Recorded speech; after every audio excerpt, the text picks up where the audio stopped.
Power in England was never held by kings alone. For one dazzling generation, much of it belonged to the Woodvilles. They began as squires and minor soldiers, a family of small importance from a quiet corner of Northamptonshire. But through beauty, ambition, and a single breathtaking marriage, they rose faster and higher than any family of their age. They married into the greatest houses in the land. They placed their daughter beside the king. They held the offices of treasurer, constable, bishop, and governor to the heir. And in the end, they lost nearly everything: their titles, their children, their freedom, and their lives, in a single terrible summer that left two young princes locked behind the walls of the Tower of London, never to be seen again. Tonight, we tell the whole story, slowly and softly, to ease you into sleep. Welcome, and rest easy. You've found Sleepy Nobles. If this is your first night with us, consider yourself one of the household now. And if you've sat with us before, it's good to have you back by the fire.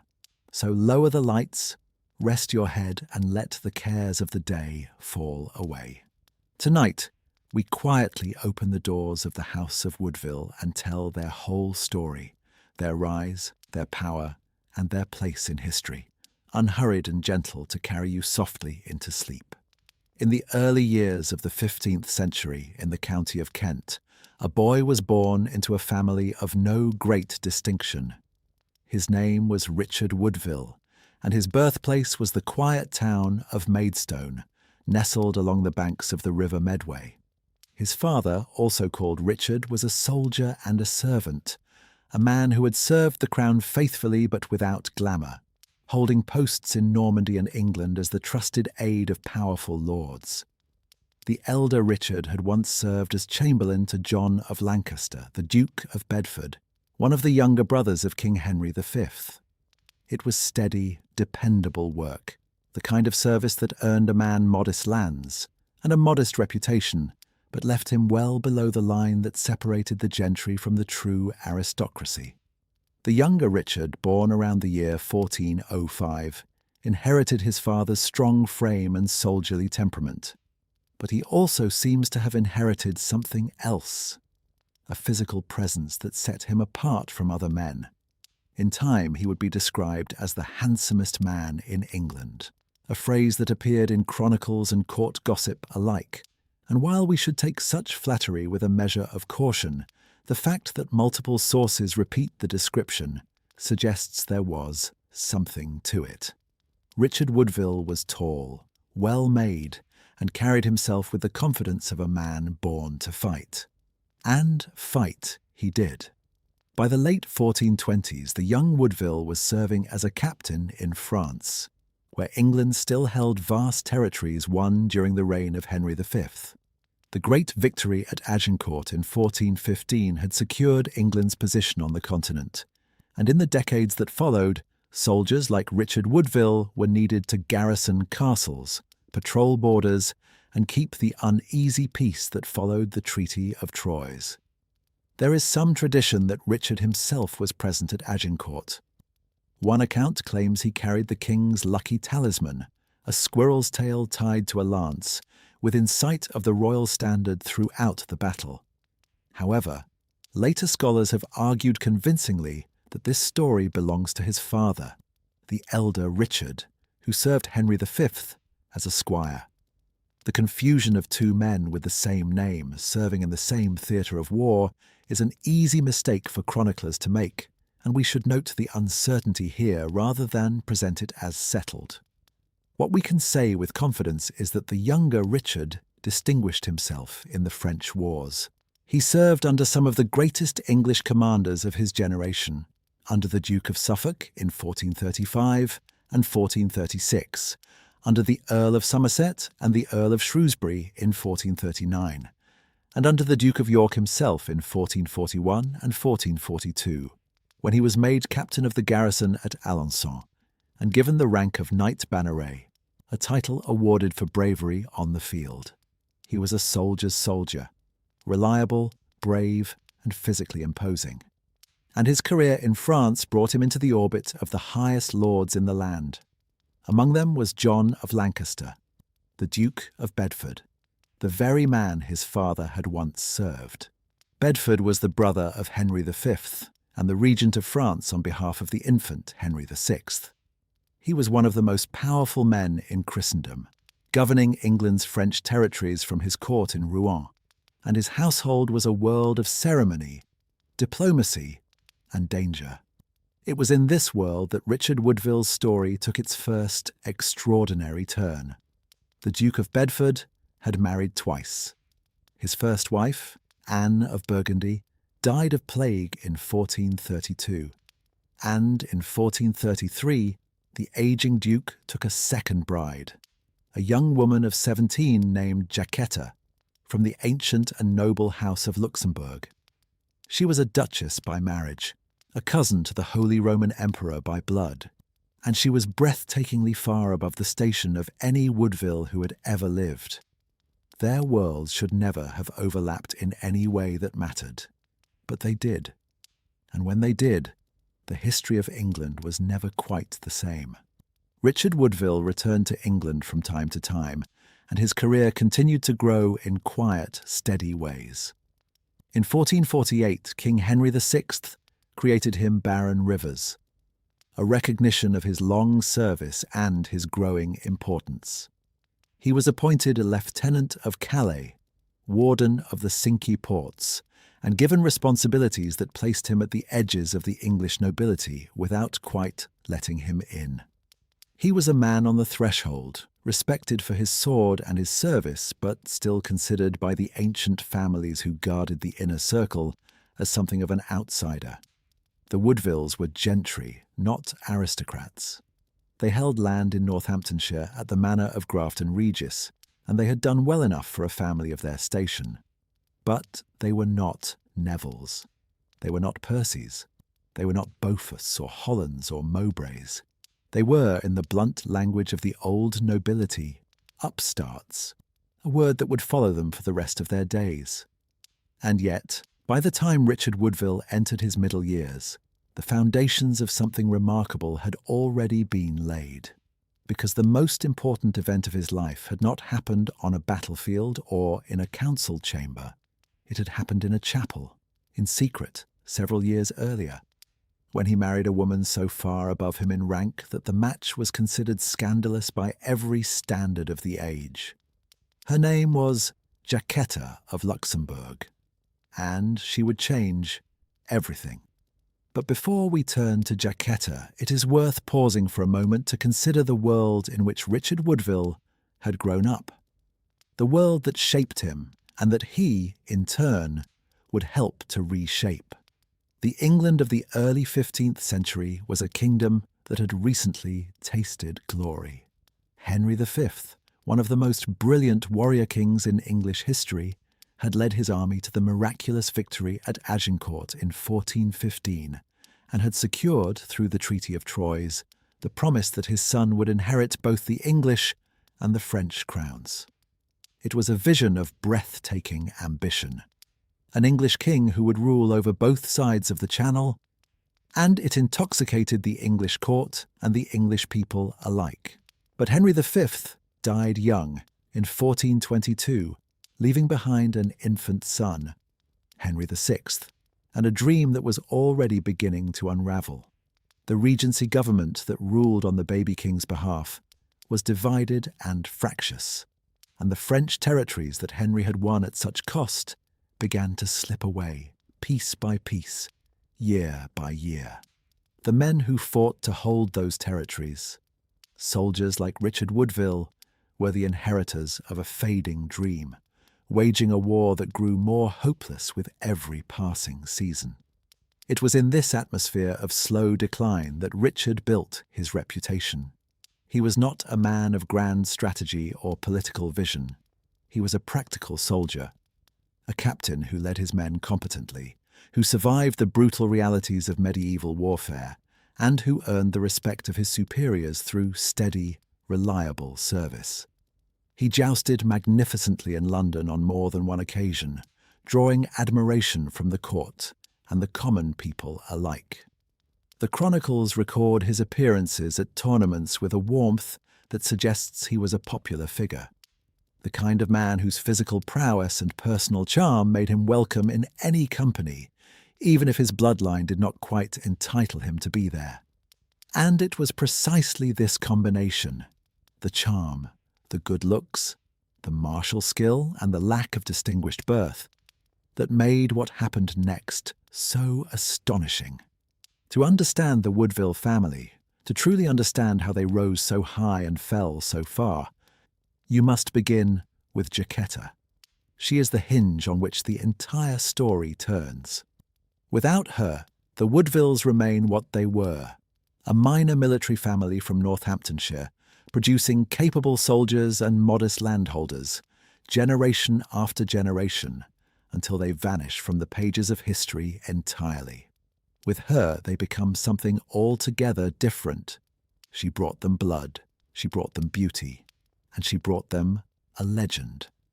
Jacquetta of Luxembourg was born around 1416, the eldest daughter of Peter I, Count of St. Pol, Conversano, and Brienne. Her family was one of the oldest and most distinguished in Europe. Through her father, she could trace her lineage back to Charlemagne, the great emperor who had united Western Christendom in the 8th and 9th centuries, and whose bloodline was considered the most prestigious in the Latin world. Through her mother, Margaret of Bow, she was connected to the ruling houses of southern Italy. The Luxembourgs had held territories across modern-day France, Belgium, and beyond, and their network of alliances and marriages made them a force in European politics that stretched back centuries. Jacquetta grew up in a world of castles, courts, and political calculation. Her family's estates were scattered across the northern reaches of France, in territories that lay uncomfortably close to the border between the English and French spheres of influence. The 100 Years' War had been raging since the 1340s, and Jacquetta's childhood was shaped by the constant presence of conflict. The movement of armies, the shifting of allegiances, the uneasy truces that broke down as regularly as they were made. She was raised to understand that a noblewoman's most important function was to serve as a bridge between powerful families, to carry her bloodline into new alliances, to bear children who would inherit lands and titles, and to navigate the dangerous waters of court politics with grace and discretion. But the Luxembourg family carried with them something else, something stranger and older than any title or estate. They claimed descent from a figure out of myth, the water goddess Melusina. The legend of Melusina is one of the most haunting stories in European folklore. According to the tale, first written down in detail by the French author Jean Darras in 1393, Melusina was a creature born half human and half fairy, the daughter of a mortal king and a supernatural mother. Cursed for a transgression against her father, she was doomed to transform from the waist down into a serpent every Saturday, and she could only break the curse by finding a mortal man who would marry her and swear never to see her on that one forbidden day. A knight named Siegfried, or Raymondin, depending on the version, encountered her at a fountain in the forest and fell in love. He married her and kept his oath, and in return, Melusina used her powers to build him a great castle and bear him many children. For years the marriage was happy, but eventually Siegfried's curiosity, or his brother's taunting, overcame his promise. He opened the door to his wife's private chamber on a Saturday and saw her true form, a woman above, a serpent below, bathing in a stone pool. Melusina, knowing the oath was broken, departed from him forever. But before she left, she spoke a final prophecy, that she would hover above the castle whenever a lord of the line was about to die, crying a warning from the rooftops. And from that sorrowful departure, the houses of Luxembourg and Lusignan traced their origin. Now, this was a myth, and the Luxembourg claim of descent from a water goddess was a matter of family pride and heraldic tradition, not historical fact. But it was a tradition taken seriously by the family themselves and by those who surrounded them. It added an air of the uncanny to the Luxembourg women, a shimmer of otherworldliness that could be read as either glamour or danger, depending on who was doing the reading. For Jacquetta, the association with Melusina would prove both a source of fascination and, in time, a weapon used against her. In 1433, at the age of 17, Jacquetta was married to John of Lancaster, Duke of Bedford. Bedford was a widower, powerful and aging, and the marriage was a diplomatic arrangement, a union between the English regent and a great continental family, intended to strengthen England's alliances in France. Jacquetta became the Duchess of Bedford, and in doing so she became the second highest-ranking woman in England, outranked only by the Queen herself. But the marriage was brief. Bedford was in poor health, and in September of 1435 he died at his castle in Rouen, leaving Jacquetta a widow at just 19 years old. She was still young, still beautiful, and now she was free, a wealthy duchess with lands, income, and the freedom to choose her own future. King Henry VI instructed her to return to England, and he assigned a trusted knight to accompany her on the journey. That knight was Richard Woodville. What happened next was a scandal. Jacquetta, the Duchess of Bedford, a woman of royal blood and imperial connections, fell in love with her escort, a man who, whatever his virtues on the battlefield, was a minor knight of no great family. By the standards of the 15th century, the gap between them was immense. She was a noblewoman whose veins carried the blood of Charlemagne and the shadow of Melusina. He was the son of a duke's chamberlain, a soldier who had earned his knighthood through hard service rather than noble birth. They married in secret, sometime around 1436, without seeking the king's permission, a requirement for a woman of Jacquetta's rank, whose remarriage had political implications that extended far beyond her own household. When the marriage became known, there were consequences. The couple were fined, and for a time they were banished from court. But the exile was short. Henry VI, a gentle and pious king, who was perhaps more forgiving of romantic transgressions than a harder-minded ruler might have been, pardoned them and allowed them to return. And so Jacquetta of Luxembourg, Duchess of Bedford, became Jacquetta Woodville, the wife of a knight from Northamptonshire. It was a love match, rare and genuine in an age when marriages among the nobility were almost always matters of alliance and property. And it was a match that would produce a family of extraordinary size, ambition, and consequence. Over the next 2 decades, Jacquetta and Richard had at least 14 children, an astonishing number even by the standards of the medieval aristocracy. The children grew up at the family's estate at Grafton Regis, a comfortable manor in the green countryside of Northamptonshire, and they inherited a remarkable blend of qualities from both parents.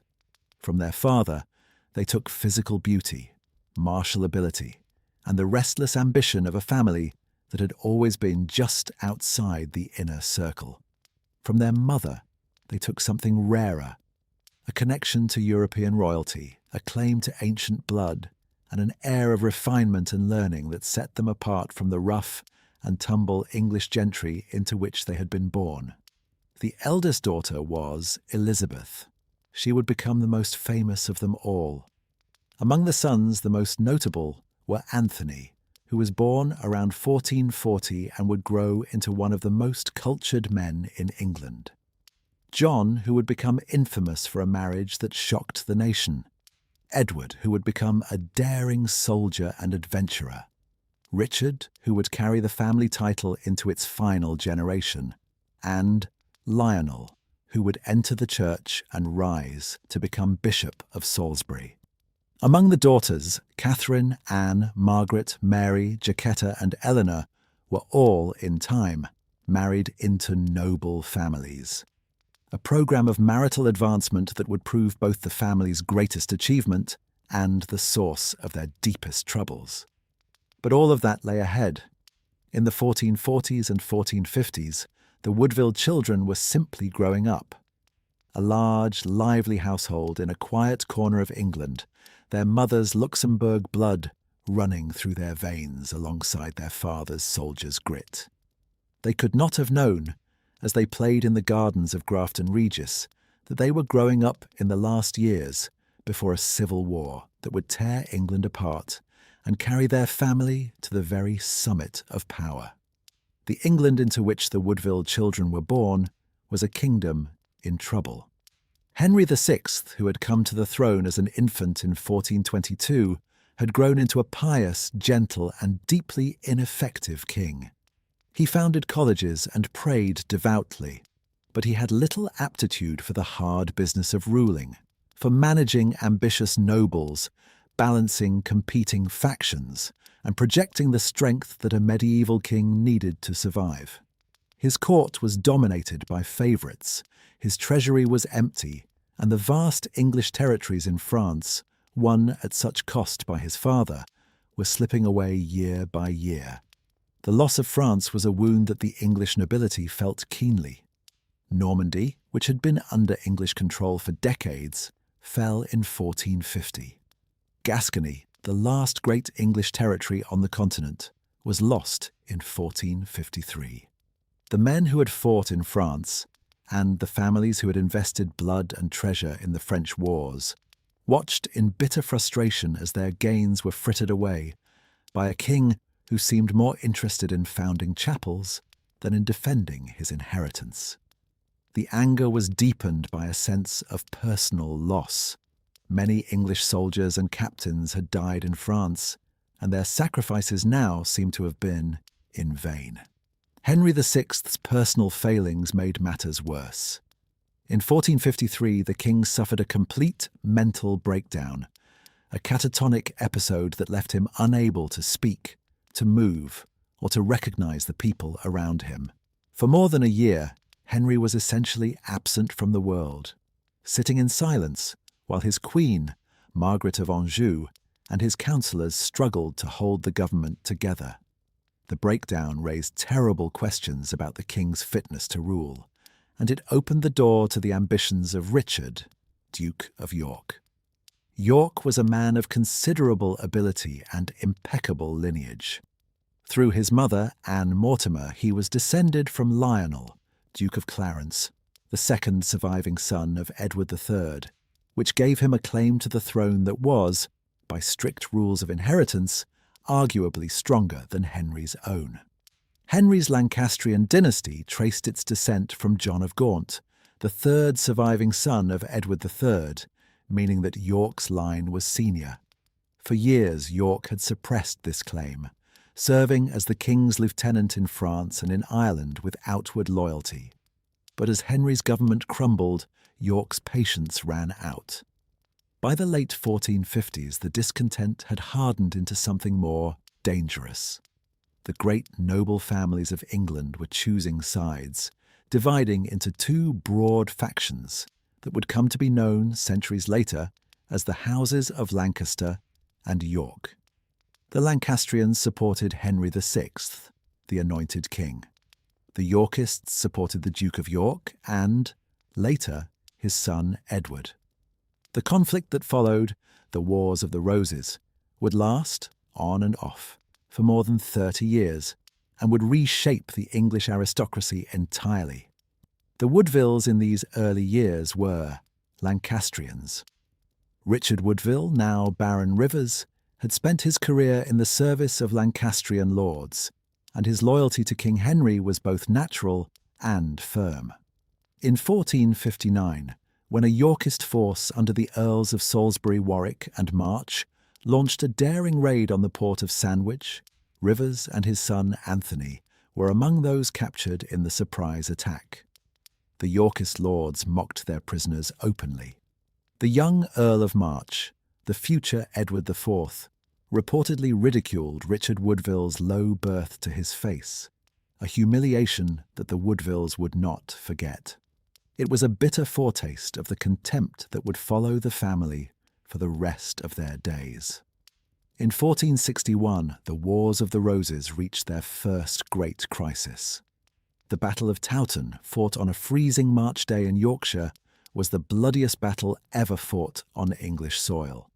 The Yorkists won a decisive victory, and the young Edward, Earl of March, was crowned King Edward IV.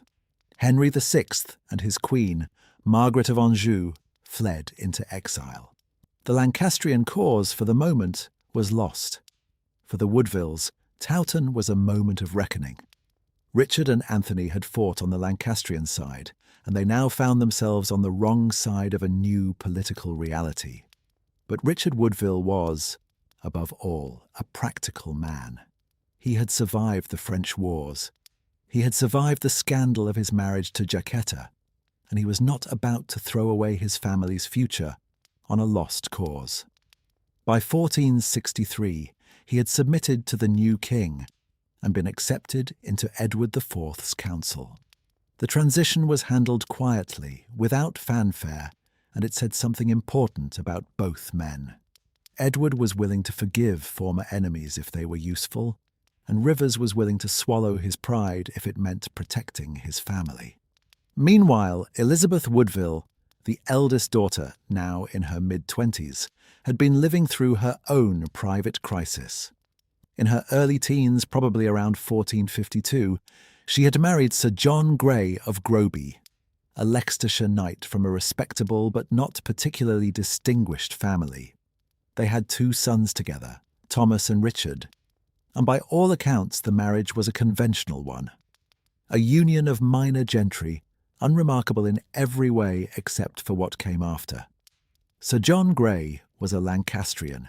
He fought for King Henry at the Second Battle of St Albans in February of 1461, and there, in the confusion of the fighting, he was killed. Elizabeth was left a widow at around 23 years of age, with 2 small boys and an uncertain future. Her husband's lands were claimed by his family, and her own position was precarious. She was the daughter of a man who had only recently switched his allegiance from Lancaster to York, and she had no guarantee that the new king's goodwill toward her father would extend to her. It was in this context, desperate, vulnerable, and determined to secure her son's inheritance, that Elizabeth Woodville is said to have sought an audience with the young King Edward. The story of their meeting is one of the most famous in English history, though the details are wrapped in so much later retelling that it is difficult to separate fact from legend. The most popular version, and the one that has entered the mythology of the Wars of the Roses, holds that Elizabeth waited for the king beneath an oak tree in the forest near Grafton Regis, positioning herself deliberately in his path as he rode out to hunt. She was beautiful, she was bold, and she had her 2 young sons with her, a picture of dignified widowed motherhood that was calculated, whether consciously or not, to appeal to the king's sense of chivalry. She came to petition him for the return of her late husband's lands, a routine matter of property that a widow of her station might reasonably bring before the crown. What was not routine was the king's reaction. Edward IV was 21 years old, tall, powerfully built, and famously susceptible to beautiful women. He was, by contemporary accounts, one of the most handsome kings England had ever produced, and he was unmarried. Elizabeth Woodville, at 26 or 27, was widely described as one of the most beautiful women of her generation. Slender, fair-haired, with the kind of composed elegance that came from her mother's Luxembourg blood. The king was captivated. What happened between them in the weeks that followed has been the subject of speculation for more than 500 years. One widely repeated tradition holds that Edward offered to make Elizabeth his mistress, and that she refused, going so far, according to one account, as to threaten to stab herself rather than surrender her virtue. Whether this dramatic detail is true or embellished, The core of the story is consistent across sources. Elizabeth would not agree to be the king's lover, and Edward was so taken with her that he decided to offer her something no one expected. He offered her his hand. It was an act of breathtaking recklessness. The most important decision a 15th century king could make, taken in secret, for reasons of personal desire rather than political calculation. To understand how extraordinary it was, one must consider the context. Edward IV was one of the most eligible monarchs in Europe. His marriage was a diplomatic asset of incalculable value, a bargaining chip that could secure alliances with France, Burgundy, Spain, or the Holy Roman Empire. Every royal house on the continent had daughters of marriageable age, and any one of them would have brought Edward a dowry, a treaty, and a powerful foreign ally. Instead, he chose a penniless widow with 2 children, a woman whose father was barely noble and whose late husband had fought against him in battle. The reasons for Edward's decision have been debated for 500 years. Was it love? Was it lust? Was it the simple stubbornness of a young man who was accustomed to getting what he wanted? All of these explanations contain some truth. Edward was genuinely attracted to Elizabeth, physically, emotionally, and perhaps also spiritually. She was beautiful, she was intelligent, and she had a reserve and a composure that distinguished her from the easier conquests that the king was accustomed to. The fact that she refused to become his mistress, that she insisted on marriage or nothing, may have been the deciding factor. Edward had never been refused before, and the novelty of rejection seems to have deepened his desire into something more than casual attraction. There may also have been a political calculation at work, however unconscious. By marrying a woman who owed everything to him and nothing to any foreign power, Edward was asserting his independence from the great lords who had placed him on the throne, particularly Warwick, whose influence Edward was beginning to resent. The Woodville marriage was, among other things, a declaration of personal sovereignty, a statement that the king would choose his own wife, his own advisers, and his own allies, and that no subject, however powerful, would dictate the terms of his private life. On the 1st of May, 1464, May Day, a date associated since ancient times with love, fertility, and the turning of the seasons, King Edward IV of England married Elizabeth Woodville in a secret ceremony at the Woodville family's chapel, probably at Grafton Regis. The wedding was attended by only a handful of witnesses. Elizabeth's mother, Jacquetta, was present. A priest performed the rites. And when it was over, the king and his new bride kept the marriage hidden from every lord, every councillor, and every foreign ambassador in England. For 5 months, Edward IV lived a double life. In public, he was an unmarried king, the most eligible bachelor in Christendom, the prize that every royal house in Europe hoped to claim for one of its daughters. In private, he was the husband of a Lancastrian widow with 2 children, a woman whose family had been considered beneath contempt by some of his own supporters only 3 years earlier. The secret held until September of 1464, when Edward was finally forced to reveal the truth. The catalyst was Richard Neville, Earl of Warwick, the most powerful nobleman in England, the man who had done more than anyone to put Edward on the throne, and the man who had been negotiating on the king's behalf a magnificent diplomatic marriage with Bona of Savoy, the sister-in-law of King Louis XI of France. Warwick had staked his reputation on the French match. He had told Louis that Edward was ready to marry into the French royal family. He had made promises, offered assurances, built the foundations of an alliance that would have reshaped English foreign policy for a generation. The negotiations had been proceeding well. Louis was receptive, Bona was willing, and the terms of the marriage treaty were being finalized. Warwick had every reason to believe that his masterwork of diplomacy was about to bear fruit. that he would return to England in triumph, having secured a royal bride and a French alliance in a single stroke. It would have been the crowning achievement of his career, and it would have cemented his position as the indispensable man in English politics. The Kingmaker who not only made kings, but chose their queens. And then Edward told him, quietly, that he was already married, and that his wife was Elizabeth Woodville. The shock that followed was enormous. The marriage violated every convention of medieval kingship. Kings married for alliances, for territory, for peace treaties, for the strategic strengthening of their dynasty. They did not marry the widows of their former enemies for love. Elizabeth brought Edward no foreign alliance, no dowry of significance, no diplomatic advantage whatsoever. What she brought instead was a problem, a large, ambitious and land-poor family that would need to be provided for at the expense of the established nobility. Warwick was not merely disappointed, he was humiliated. He had been made to look like a fool before the French court, and he had been cut out of the most important decision a king could make. The marriage was, for Warwick, a personal insult of the highest order, and it planted the seed of a hatred that would grow over the next 5 years into open rebellion and civil war. But in the autumn of 1464 the damage was not yet visible. The lords of England accepted the marriage, if reluctantly. Elizabeth was presented to the court, and whatever private reservations the nobility may have harboured, they kept their counsel.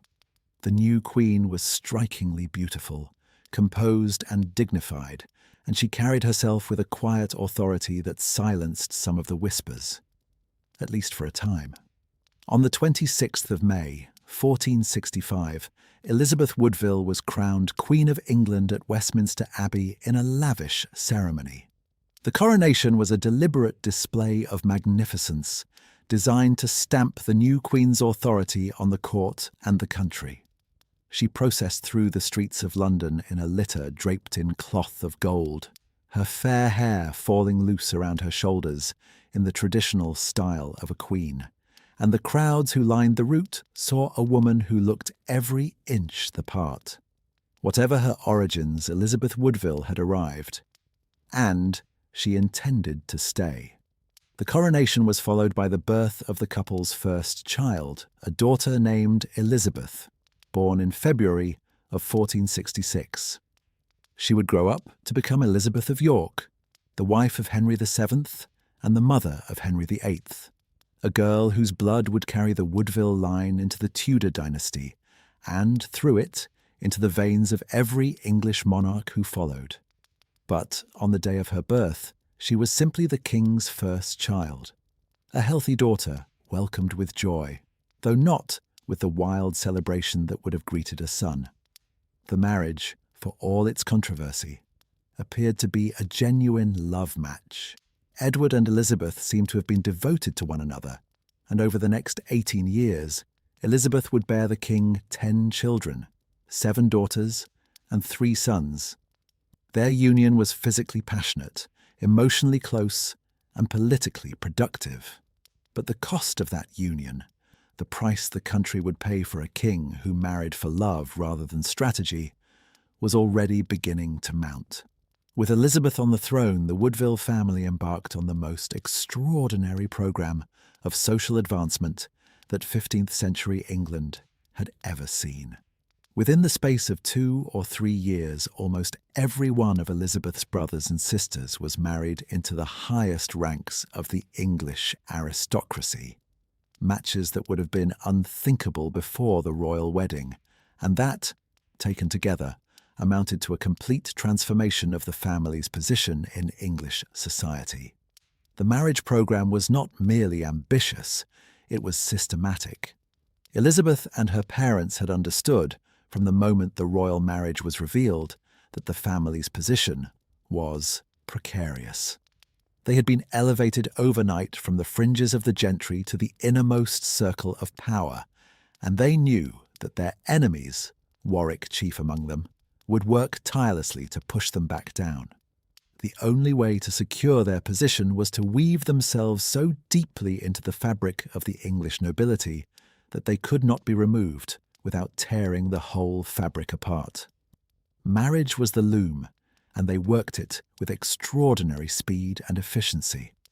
The marriages were arranged with breathtaking speed and ambition. Elizabeth's sister Anne was married to William Borchia, the heir to the Earl of Essex. Her sister Margaret was married to Thomas Fitzalan, the heir to the Earl of Arundel.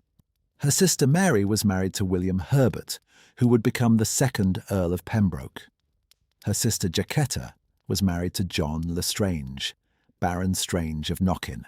Her youngest sister Catherine, still a child, was married to Henry Stafford, the young Duke of Buckingham, one of the richest and most powerful peers in England, a boy who had no say in the match and who would grow up to resent the Woodville connection bitterly. But the most notorious of all the Woodville marriages was the one arranged for Elizabeth's brother, John. In January of 1465, the 20-year-old John Woodville was married to Catherine Neville, the Dowager Duchess of Norfolk. Catherine was approximately 65 years old at the time, a woman who had already buried 3 husbands and who was, by any reckoning, well past her childbearing years. She was also the aunt of the Earl of Warwick and the sister of Cecily, Duchess of York, the king's own mother. The marriage was, in the eyes of the established nobility, not merely inappropriate, but obscene. The chronicler William Worcester described it as a marriagium diabolicum, a diabolical marriage, and the phrase captured the revulsion that many felt at what they saw as the Woodville family's naked grab for wealth and power. John stood to inherit Catherine's vast dower lands upon her death, and since she was unlikely to live much longer, the arrangement was transparently mercenary. The Woodville marriage program served a clear strategic purpose. By embedding their family members in the highest noble houses, Elizabeth and her parents were building a network of alliances that would protect and sustain their position at court. Each marriage brought the Woodvilles closer to the centres of power, to the earldoms, the duchies, the great landed estates that formed the backbone of English political life. It was a strategy that families like the Nevilles had pursued for generations, and there was nothing inherently wrong with it. But the speed and scale of the Woodville advance made it feel qualitatively different, like a hostile takeover rather than a gradual integration. Meanwhile, Elizabeth's father, Richard Woodville, was rising rapidly in his own right. Edward IV created him Earl Rivers in 1466 and appointed him Lord Treasurer in March of the same year. In August of 1467, he was made Constable of England, the highest military office in the realm. These were extraordinary elevations for a man who, less than a decade earlier, had been a minor baron of no particular distinction.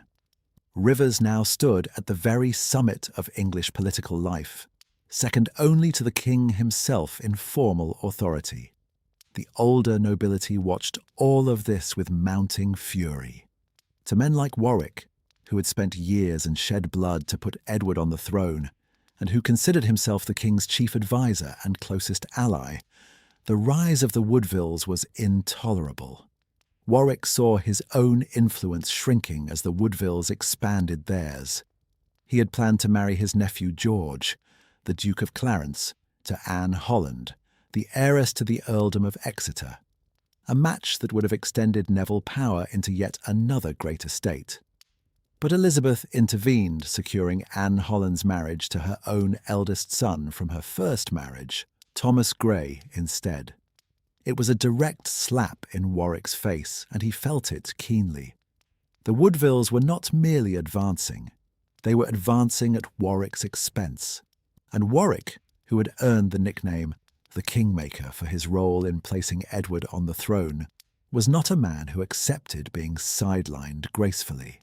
The tension between the Woodvilles and the Nevilles was not simply a clash of personalities, it was a structural conflict. A collision between the established power of the old aristocracy and the new power of a family that had been lifted from obscurity by the king's love for a beautiful woman. The old families had earned their positions over centuries of service, marriage, and warfare. The Woodvilles had arrived overnight, and they were taking what the old families considered theirs by right. By the late 1460s, the court was divided into factions, and the atmosphere was poisonous. Edward IV, for all his charm and physical presence, proved unable, or unwilling, to manage the tensions that his marriage had created.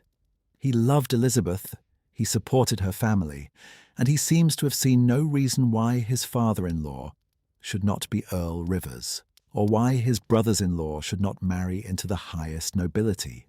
But in doing so, he fatally undermined the man who had made him king. Warwick had his own ambitions for English foreign policy.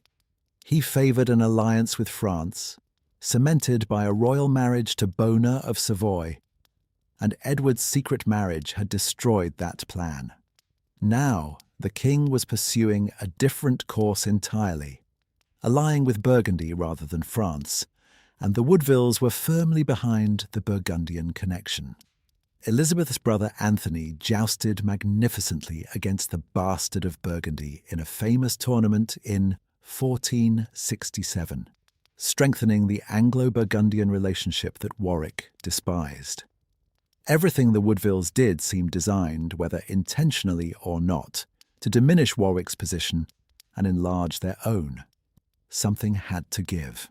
And in the summer of 1469, it did. In the spring of 1469, the Earl of Warwick made his move. Secretly, he had been forging an alliance with the king's own brother, George Plantagenet, Duke of Clarence. A young man who was vain, unstable, and resentful of the Woodvilles' influence over his brother. Clarence was the second of the three surviving York brothers, sandwiched between the brilliant Edward and the capable Richard of Gloucester, and he burned with a sense of grievance that bordered on paranoia. He believed he deserved more land, more titles, and more influence, and he was easily persuaded that the Woodvilles were the obstacle that stood between him and his rightful place.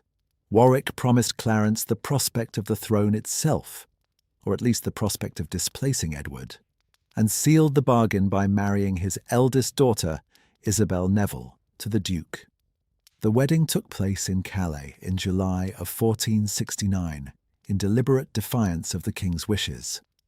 Edward had forbidden the match, knowing full well what it signified. The marriage of Clarence and Isabel was not merely a personal union. It was a political alliance directed squarely at the throne, and it was performed on foreign soil because no English bishop would have dared to officiate without the king's consent. At the same time, Warwick and Clarence issued a public manifesto denouncing the evil counsellors who, they claimed, had misled the king and brought ruin upon the realm. The manifesto did not name the Woodvilles directly, but no one who read it could have been in any doubt about whom it meant. The language was carefully chosen to invoke the memory of earlier crises in English history, times when grasping favourites had been removed from power by force, and it was a clear signal that Warwick intended to destroy the Woodville family's influence, by violence, if necessary. The violence came swiftly. In the north of England, a rebellion broke out under a mysterious figure known as Robin of Redesdale, ostensibly a popular uprising against the king's misrule, but widely believed to have been orchestrated by Warwick himself. The rebels issued their own proclamation echoing Warwick's complaints, and they marched south with growing numbers. Edward marched north to suppress the uprising, accompanied by his father-in-law, Earl Rivers, and a modest force. But the situation deteriorated rapidly. On the 26th of July, 1469, the king's forces were defeated at the Battle of Edgecote, near Banbury, when a detachment of Warwick's army arrived to reinforce the rebels at the critical moment. Edward himself was captured by Warwick's men, a humiliation without precedent for an English king since the reign of Henry III. But Warwick's primary targets were not the king. They were the Woodvilles. In the chaotic aftermath of Edgecote, Rivers and his second son, John, the young man whose diabolical marriage had scandalized the country, were captured. They had been travelling separately from the king, and they fell into the hands of Warwick's supporters without a battle. There was no trial, there was no formal accusation, no charges were read, no defence was heard, no verdict was rendered by any court of law. Warwick had them brought to Kenilworth Castle, and on the 12th of August 1469 both men were beheaded. The executions were acts of pure political murder. Richard Woodville and John Woodville were killed not because they had committed any crime, but because they were Woodvilles, because they belonged to the family that Warwick wanted to destroy. The speed and the informality of the proceedings shocked even contemporaries who had no particular sympathy for the Woodville cause. In an age when even traitors were usually given the formality of a trial, the summary execution of an earl and his son was a statement of contempt as much as an act of violence. Richard Woodville, first Earl Rivers, the handsome soldier who had risen from squire to constable, was dead at approximately 64 years of age. His son John, who had been married for barely 4 years, was dead at approximately 25. Their executions were a message to the Woodvilles and to anyone who supported them that the Kingmaker's patience was at an end. But Warwick was not finished. Having disposed of the Woodville men, he turned his attention to the Woodville women, specifically to Jacquetta. In the autumn of 1469, with Edward still in Warwick's custody, a man named Thomas Wake came forward with an accusation against Jacquetta, Dowager Countess Rivers. Wake claimed that Jacquetta had practiced witchcraft, that she had fashioned small figures out of lead, representing the king and Elizabeth, and had used them to cast spells that caused Edward to fall in love with her daughter. It was, Wake alleged, through dark magic that the king had been bewitched into his disastrous marriage. The accusation was a weapon, and everyone knew it. Witchcraft charges were a convenient tool for destroying women who could not be attacked through conventional political channels. Jacquetta was a woman of formidable standing, a duchess by her first marriage, a countess by her second, and the mother of the queen. She could not be dismissed or sidelined by ordinary means. But if she could be branded a witch, she could be discredited, convicted, and destroyed. And her daughter's marriage to the king could be cast into doubt as the product of sorcery rather than legitimate choice. Wake produced his evidence, a small lead figure said to represent a man-at-arms, broken in the middle and bound with wire. He claimed that Jacquetta had made this figure and 2 others to use in her enchantments, and he produced 2 witnesses from the village of Stoke Bruerne, near the Woodville estate at Grafton Regis, men named Harry Kingerston and John Donger, who were prepared to testify that the figures were Jacquetta's work. Jacquetta fought back with characteristic determination. She wrote to the Lord Mayor of London, reminding him of her service to the city and asking for his protection. The Lord Mayor defended her vigorously, and, as the investigation proceeded, it became clear that the case was built on fabricated evidence and bribed witnesses. By February of 1470, the charges were dropped, and Jacquetta was formally cleared by the King's Great Council. But the damage had been done. The accusation of witchcraft once made could never be fully erased. It lingered in the public imagination. The idea that the Woodville women possessed uncanny powers, that their beauty was not natural but supernatural, that their rise to power was the work of dark arts rather than ambition and fortune. The legend of Melusina, the water goddess from whom Jacquetta's family claimed descent, only deepened the association. In the minds of their enemies, the Woodville women were not merely ambitious. They were dangerous. They were witches. Jacquetta would live only 3 more years. She died on the 30th of May, 1472, having survived the execution of her husband, the rebellion of the Kingmaker, and the accusation of sorcery. She was approximately 56 years old. She had been a duchess, a countess, a mother of queens, and a woman accused of trafficking with the devil. Her life had spanned the distance from the courts of Luxembourg to the manors of Northamptonshire, and she had navigated it all with a resilience that her descendants would desperately need in the years to come. But the accusations of witchcraft would outlive her. They would return years later with devastating consequences for her daughter and her grandchildren. In the autumn of 1470, the Woodville family's world collapsed for the second time.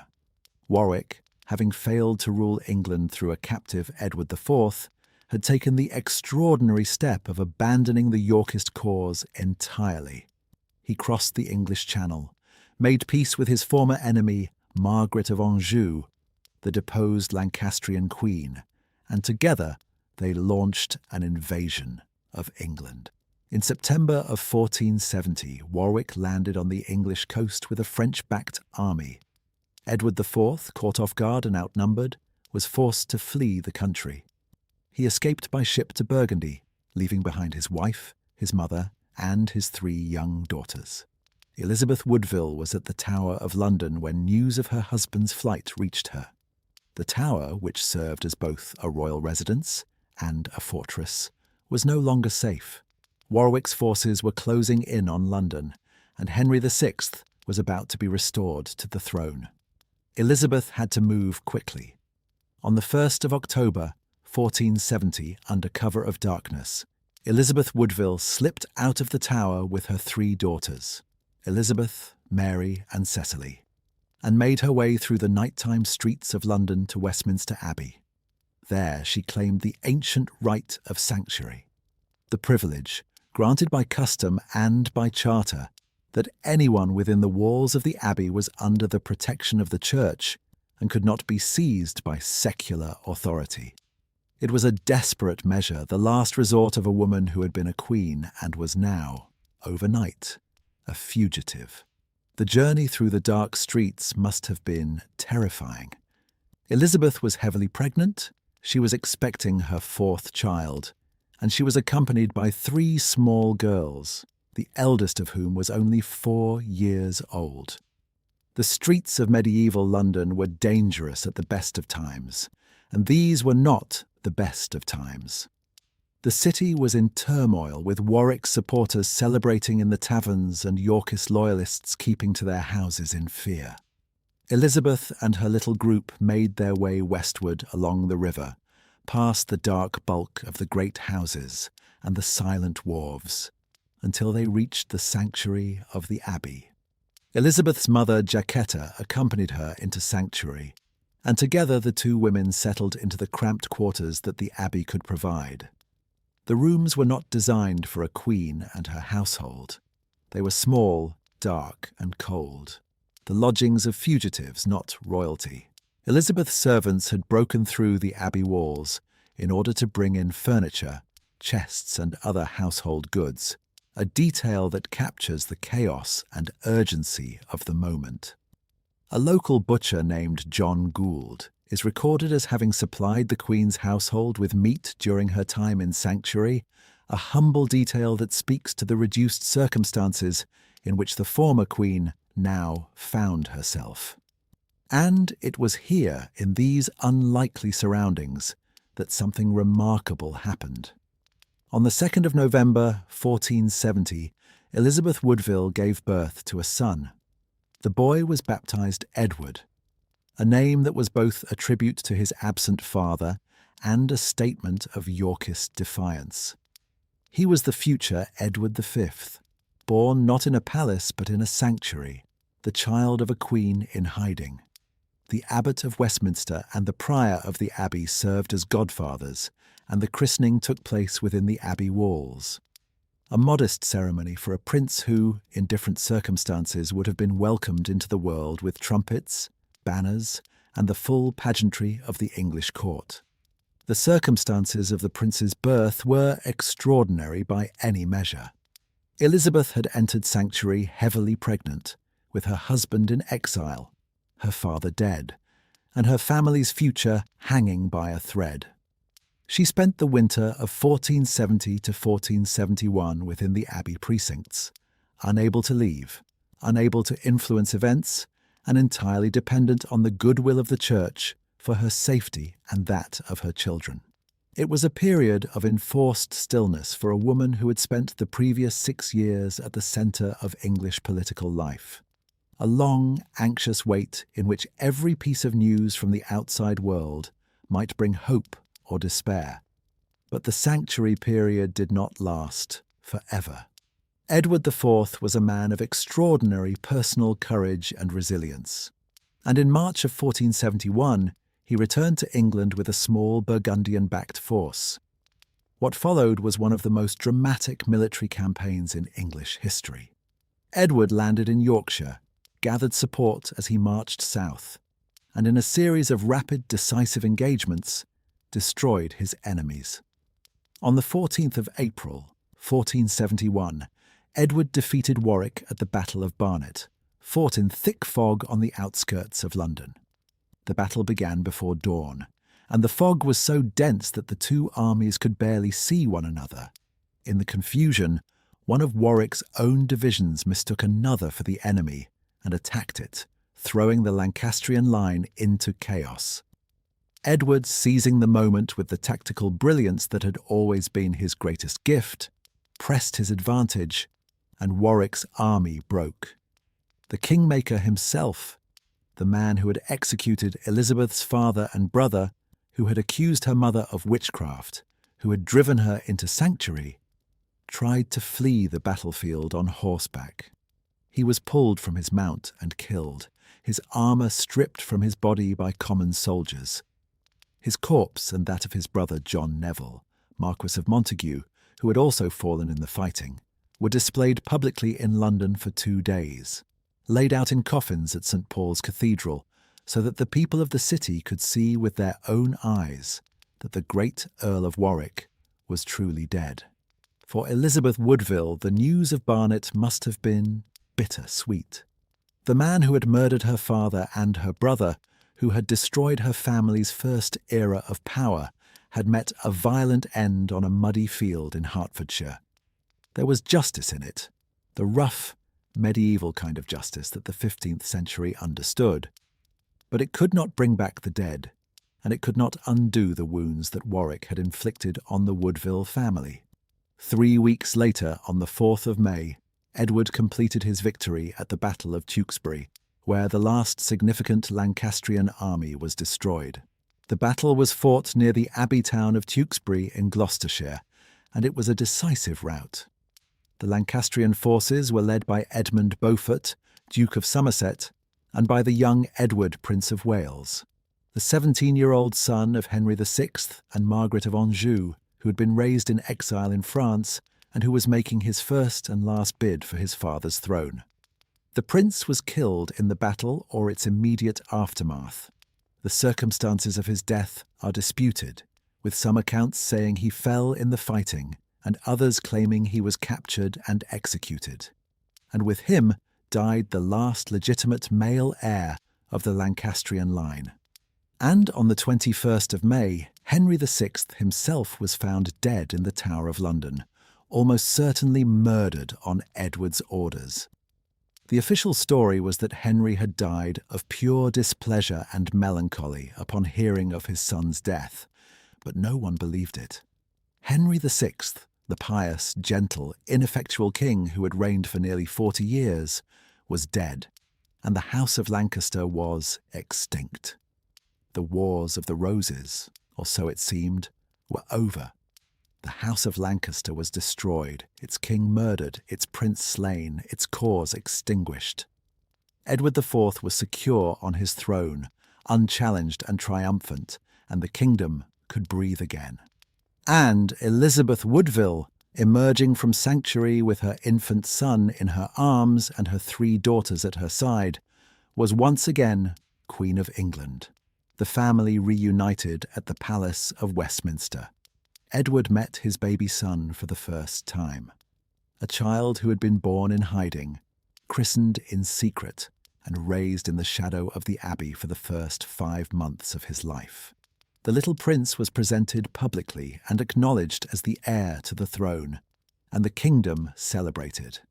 The Woodvilles, bloodied but unbroken, resumed their place at the centre of English power. They had survived the deaths of the patriarch and his son. They had survived the witchcraft accusations, and they had survived a year of exile and sanctuary. They were harder now and warier, but they were still standing. The decade that followed, from 1471 to 1483, was the closest the Woodville family would come to stability and happiness. With Warwick dead and the Lancastrian cause in ruins, the great threats to the family's position had been removed. Edward IV ruled with confidence, the economy improved, and the court entered a period of relative calm. The Woodvilles, though never loved by the old aristocracy, were accepted as a permanent feature of the political landscape. At the centre of the family's intellectual life during this period was Anthony Woodville, the second Earl Rivers.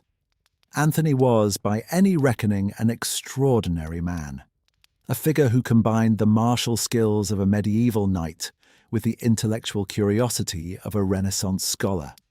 He was a champion jouster who had fought in tournaments across Europe, a devout pilgrim who had made the long journey to Santiago de Compostela in Spain, and a man of letters who read widely in French and English, and who cared passionately about the life of the mind. Anthony's jousting reputation was international.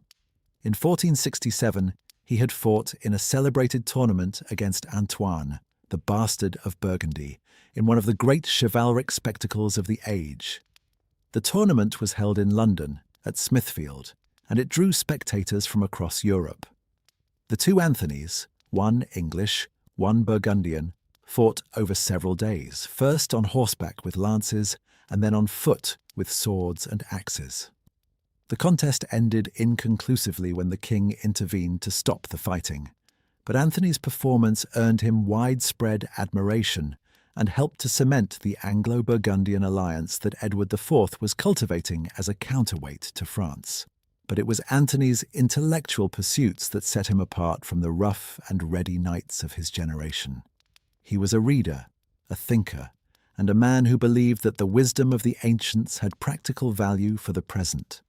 His mother, Jacquetta, had inherited the impressive library of the Duke of Bedford, and Anthony grew up surrounded by books in an age when books were rare and precious objects. The love of learning that Jacquetta passed to her children found its fullest expression in Anthony, who became one of the most literate and cultured noblemen in England. In the mid-1470s, Anthony formed a partnership with William Caxton, the English merchant who had learned the art of printing on the continent and who was now establishing the first printing press in England, at Westminster. The relationship between the Earl and the printer was one of the most consequential cultural partnerships of the 15th century. Anthony translated French works into English and brought them to Caxton for publication, and together they produced some of the very first books ever printed in the English language. The most famous of these was Anthony's translation of The Dictes and Sayings of the Philosophers, published on the 18th of November, 1477. It holds the distinction of being the first book printed in England to carry a date, and it remains one of the landmarks of English literary history. Anthony had completed the translation during his pilgrimage to Santiago de Compostela, a detail that says something about the man's remarkable ability to combine the active life of a knight with the contemplative life of a scholar. He had also translated another work, a meditation on death and the afterlife known as the Cordial, or the Four Last Things, which Caxton published around the same time. These were not academic exercises. Anthony was genuinely committed to the idea that learning and wisdom should be available in English, not only in Latin or French, and his translations helped to lay the groundwork for the great flowering of English literature that would follow in the next century. In a family that was better known for its ambition than its culture, Anthony stands as a reminder that the Woodvilles were capable of contributing something lasting and beautiful to English life. In 1473, Anthony was given what was perhaps the most important responsibility of his career. He was appointed governor and tutor to the young Edward, Prince of Wales. The prince, Elizabeth's eldest son by Edward IV, was only 3 years old, and Anthony was tasked with overseeing his education, his household, and his upbringing at Ludlow Castle in the Welsh Marches. It was a position of enormous trust, and Anthony took it seriously. Under his guidance, the prince grew into a bright, well-educated boy who shared his uncle's love of learning. The household at Ludlow was well-ordered and cultured, and Edward IV had issued detailed instructions for his son's upbringing. The prince was to have a balanced education with time for study, play, exercise, and prayer, and his household was to be free of swearing, gambling, and other vices. The golden years were not without their shadows. Jacquetta had died in 1472, and the family mourned the woman who had been the foundation of their rise. The king's brother George, Duke of Clarence, who had once allied with Warwick against Edward, was executed in 1478, reportedly drowned in a butt of Malmsey wine, a detail so macabre that it has never been forgotten. The circumstances of Clarence's death were murky, but the Woodvilles were widely blamed for encouraging the king to act against his own brother. Whether the accusation was fair is debatable, but it deepened the resentment that many felt toward the Queen and her family. Elizabeth herself spent the 1470s in a more subdued role than in the hectic early years of her marriage. She bore several more children. Richard of Shrewsbury, Duke of York, born in August of 1473. Anne, born in 1475. George, Duke of Bedford, born in 1477 but who died in infancy. Catherine, born in 1479, and Bridget, born in 1480. The royal nursery was full, and the succession appeared secure. 2 sons, Edward and Richard, provided a male line that should have guaranteed the continuation of the Yorkist dynasty. But Edward IV was not aging well. He had always been a man of large appetites, for food, for wine, for women. And by his late 30s, the tall, powerful frame that had once made him the finest-looking king in Europe was beginning to thicken and slow.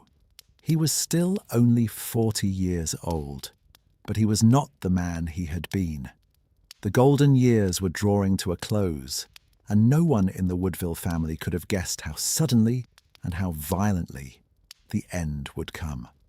On the 9th of April, 1483, Edward IV died at the Palace of Westminster. He was 40 years old. The death was sudden and unexpected. Edward had been in apparent good health only weeks earlier, and the cause of his death was never clearly established. Contemporary accounts suggest pneumonia, perhaps brought on by a chill caught during a fishing trip on the Thames, though some historians have speculated about other causes. Stroke, typhoid, or the accumulated damage of years of excessive eating and drinking. Whatever the cause, the effect was devastating.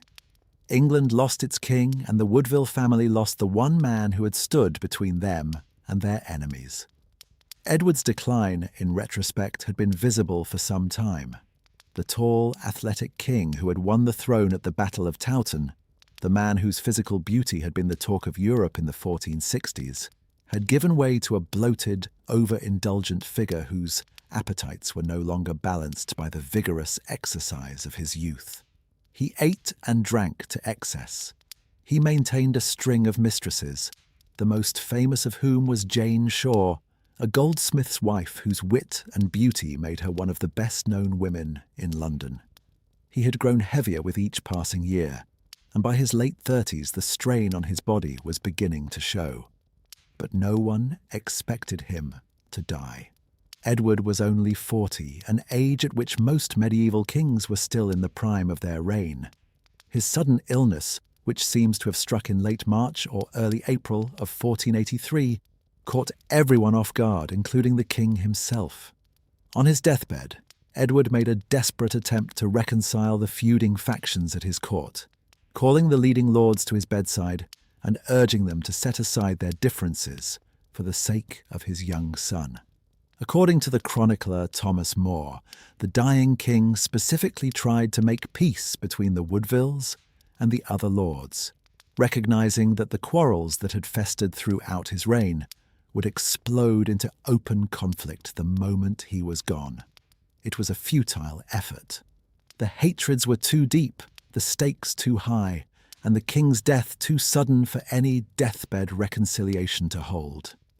Edward IV breathed his last, and England was plunged into a crisis that would devour the Woodville family and reshape the monarchy itself. Edward left behind a kingdom that was prosperous and relatively stable, but his death exposed the fragility that lay beneath the surface. His heir, Edward V, was only 12 years old, too young to rule in his own right. A regency would be needed, and the question of who would serve as regent and protector was one that could tear the country apart. The dead king's will, the precise terms of which have never been found, is believed to have named his brother Richard, Duke of Gloucester, as Lord Protector. Gloucester was a capable and experienced soldier who had been loyal to Edward throughout his reign, governing the north of England with competence and earning a reputation as a just and effective administrator. He was, on paper, a natural choice. But the Woodvilles had their own ideas. Elizabeth Woodville, now the Queen Dowager, wanted her family to control the regency. Her brother Anthony was already with the young king at Ludlow, serving as his governor and tutor, the man who had overseen Edward's education and upbringing for the past 10 years, and who knew the boy better than anyone outside his immediate family. Her eldest son from her first marriage, Thomas Grey, Marquess of Dorset, held positions of influence in London and had access to the royal treasury. If the Woodvilles could bring the boy king to London quickly, under their own escort, and establish themselves as the dominant faction on the Regency Council before Gloucester could act, they might be able to maintain their grip on power. The council in London was divided. Some lords supported a strong protectorate under Gloucester. Others, sympathetic to the Woodvilles, argued that the young king did not need a protector at all, that a council of nobles, in which the Woodvilles would naturally play a prominent role, could govern in the boy's name until he came of age. The Marquess of Dorset reportedly declared that the Woodvilles were so important that even without the king's uncle we can make and enforce these decisions. A statement of breathtaking arrogance that captured both the family's confidence and their inability to recognize how isolated they truly were. The stakes were enormous. If Gloucester became protector, he would almost certainly move to reduce Woodville influence, to strip the family of the offices, honours and access to the king that they had accumulated over nearly 2 decades. The Woodvilles had too many enemies and too few friends outside their own network to survive without the king's personal favour, and the king was now a child. Everything depended on who controlled the child. Elizabeth sent urgent instructions to her brother Anthony at Ludlow. Bring the young king to London under armed escort quickly before Gloucester could intercept them. Anthony set out with the prince and a force of 2,000 men, travelling southeast toward the capital. At the same time, Gloucester was riding south from his estates in Yorkshire, accompanied by a smaller retinue, and accompanied by Henry Stafford, Duke of Buckingham, Catherine Woodville's own husband, a man who despised the Woodville connection into which he had been forced as a child. The two parties were on a collision course, and the fate of the Woodville family, and of England itself, would be decided by which of them reached the king first. On the 29th of April, 1483, Anthony Woodville made a decision that would cost him his life. He had been travelling with the young King Edward V from Ludlow toward London, and they had reached the town of Stony Stratford in Northamptonshire. Richard of Gloucester and the Duke of Buckingham, riding south from Yorkshire, sent word that they wished to meet with Anthony at Northampton, a few miles to the north, before the royal party continued to the capital. Anthony agreed. It was a natural enough decision. Gloucester was the dead king's brother, a man who had served Edward IV faithfully for 20 years, and there was no reason to refuse a meeting. Anthony rode back to Northampton to dine with Gloucester and Buckingham, leaving the young king at Stony Stratford in the care of his household. It was a separation of only a few miles, and Anthony had no reason to believe it would be anything more than a brief social obligation before the final leg of the journey to London. The dinner at Northampton appears to have been cordial. The three men ate together, drank together, and discussed the arrangements for the young king's arrival in the capital. Gloucester was charm itself, warm, attentive, and apparently eager to cooperate with the Woodvilles in the governance of the realm.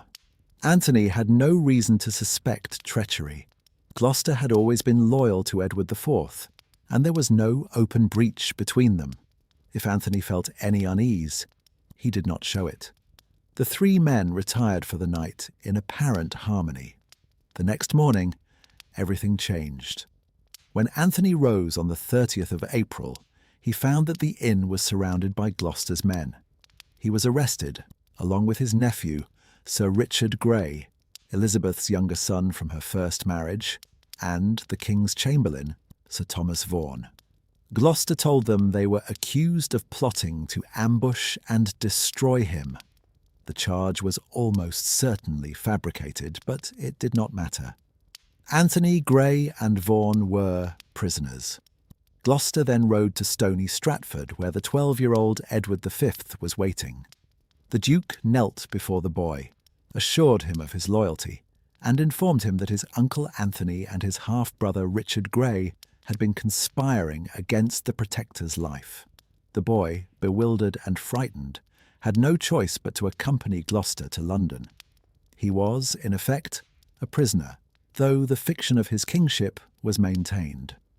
When news of the arrests reached London, Elizabeth Woodville knew immediately what they meant. Everything she had feared, everything that the Woodvilles' enemies had been waiting for, was happening. Gloucester had seized control of the king, and the Woodville faction was being dismantled. Elizabeth acted quickly. On or about the 1st of May, 1483, she entered sanctuary at Westminster Abbey for the second time in her life. She took with her the young Richard, Duke of York, her second son, now 9 years old, and her 5 daughters. Her brother Lionel, the Bishop of Salisbury, accompanied them. Elizabeth's servants once again broke through the abbey walls to bring in furniture and belongings, recreating the makeshift household that had sheltered her 13 years earlier during the readeption of Henry VI. The scene must have been one of desperate urgency. Elizabeth had lived through this before: the flight through the streets, the barricading of doors, the transformation of a sacred space into a fortress. And she knew what it meant. 13 years earlier she had fled from Warwick, and eventually her husband had returned to rescue her. This time the threat came from within the royal family itself, and there was no guarantee that anyone would come to save her. The Archbishop of York, Thomas Rotherham, rushed to the abbey when he heard the news. According to Thomas More's account, he found Elizabeth sitting on the floor, surrounded by bundles and boxes, her hair dishevelled, her face drawn with anxiety. "In what plight?" she is said to have asked, meaning what hope was left. Rotherham, attempting to comfort her, brought the Great Seal of England as a gesture of reassurance, a symbolic act that he quickly came to regret when Gloucester demanded its return. The parallels with 1470 were stark, but this time the danger was different and far more personal. In 1470, Elizabeth had been fleeing from Warwick, a known enemy whose intentions were clear. In 1483, she was fleeing from her own brother-in-law, a man whose ultimate intentions were still uncertain, and whose power over her children was absolute. The weeks that followed were a nightmare of political manoeuvring and steadily tightening control. Gloucester established himself as Lord Protector and took possession of the young king, who was lodged in the Tower of London, a royal residence as well as a fortress, and the traditional place where kings stayed before their coronation. A coronation date was set for the 22nd of June. On the surface, everything proceeded as though Gloucester intended to serve faithfully as protector until the boy came of age. But beneath the surface, Gloucester was working to undermine the legitimacy of the entire Yorkist succession. On the 16th of June, Elizabeth was persuaded, or coerced, into surrendering her younger son, Richard, Duke of York, from sanctuary. The argument put to her was that the boy would be safer and happier with his brother in the Tower, and that sanctuary was a privilege for criminals, not for innocent children. Elizabeth resisted, but she was isolated, outnumbered, and without allies. The boy was taken from her and brought to the Tower to join his brother. With both princes now in his custody, Gloucester moved to the endgame. On the 22nd of June, the date that had been set for Edward V's coronation, a sermon was preached at St. Paul's Cross by Dr. Ralph Shaw, the brother of the Lord Mayor. The sermon's text was taken from the biblical verse, "Bastard slips shall not take root," and its message was explosive. Shaw declared that the marriage of Edward IV to Elizabeth Woodville had been invalid, that their children were illegitimate, and that Richard of Gloucester was the only true heir to the throne. The basis for this claim was the testimony of Robert Stillington, the Bishop of Bath and Wells. Stillington asserted that before Edward had married Elizabeth Woodville in 1464, he had already entered into a binding marriage contract, a pre-contract, with Lady Eleanor Butler, the daughter of the Earl of Shrewsbury. Under canon law, a pre-contract of marriage was as binding as a marriage itself, and if Edward had been pre-contracted to Eleanor Butler, then his subsequent marriage to Elizabeth Woodville was bigamous and void, and all of their children were bastards with no claim to the throne. The pre-contract claim has been debated by historians ever since. Eleanor Butler had died in 1468, 6 years before the claim was made public, and she was therefore unable to confirm or deny the story.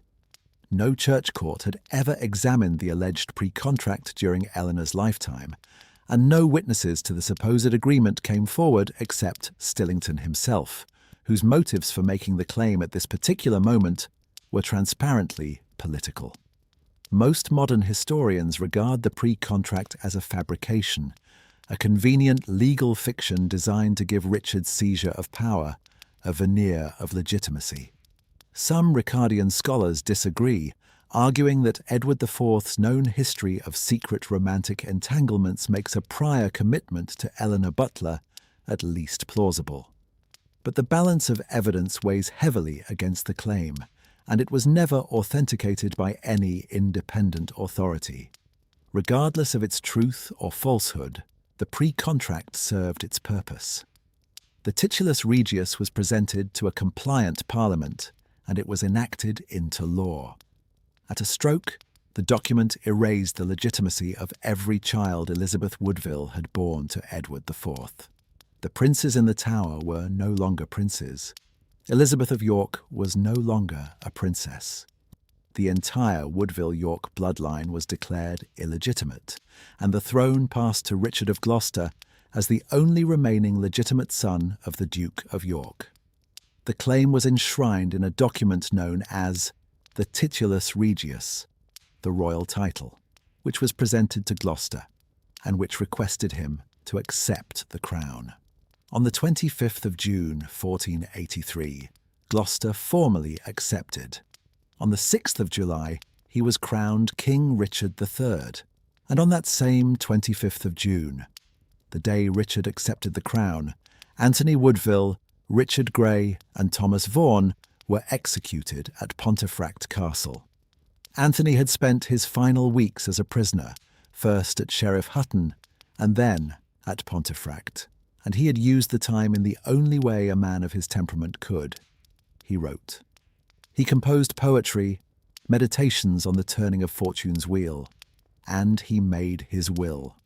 The will was dated the 23rd of June, 2 days before his execution, and in it he asked to be buried at Pontefract before an image of Our Blessed Lady with my Lord Richard, a reference to his nephew Richard Grey, who would die alongside him.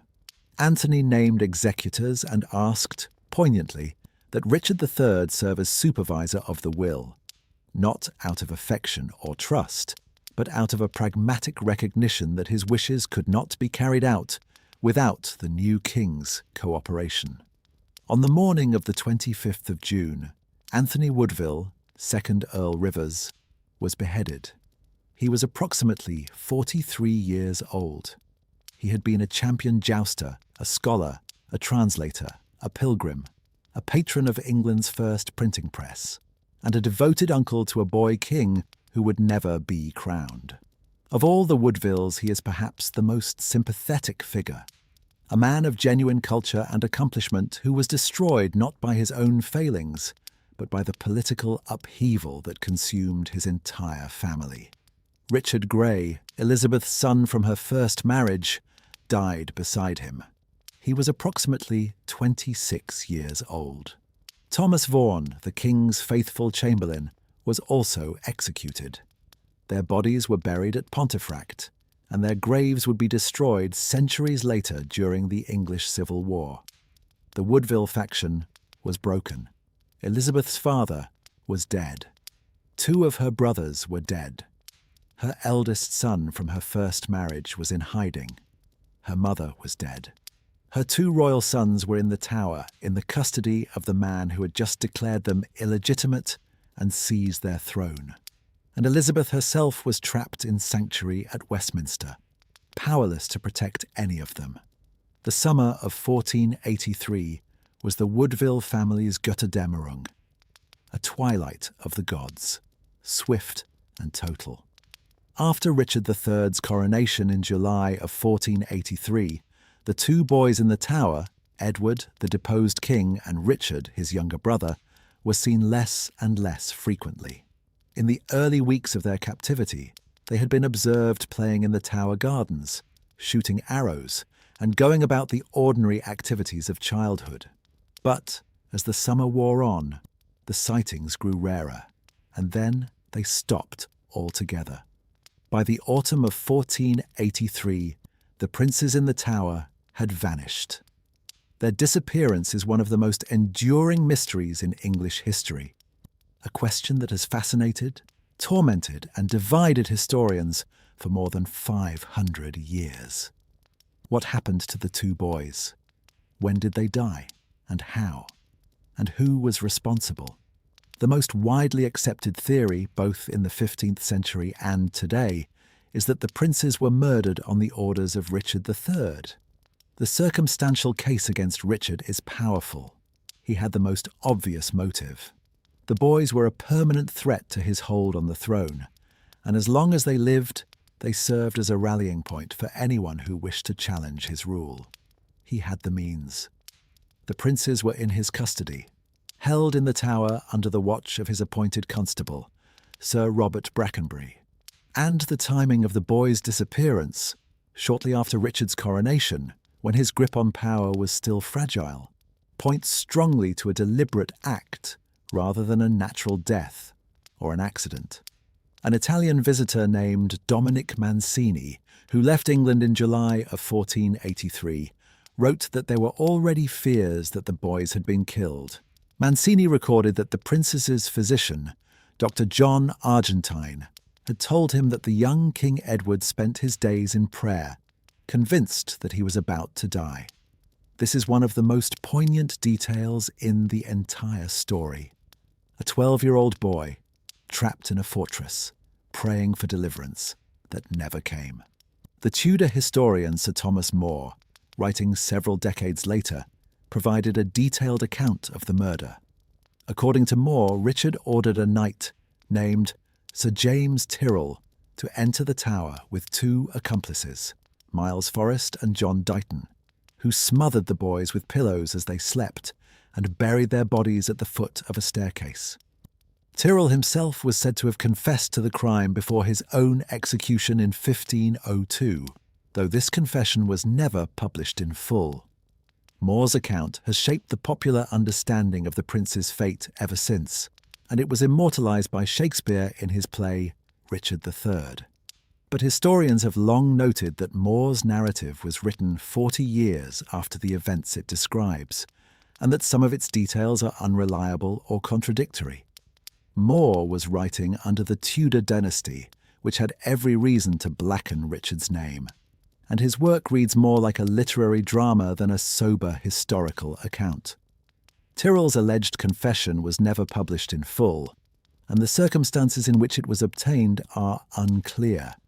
It is possible that the confession was genuine.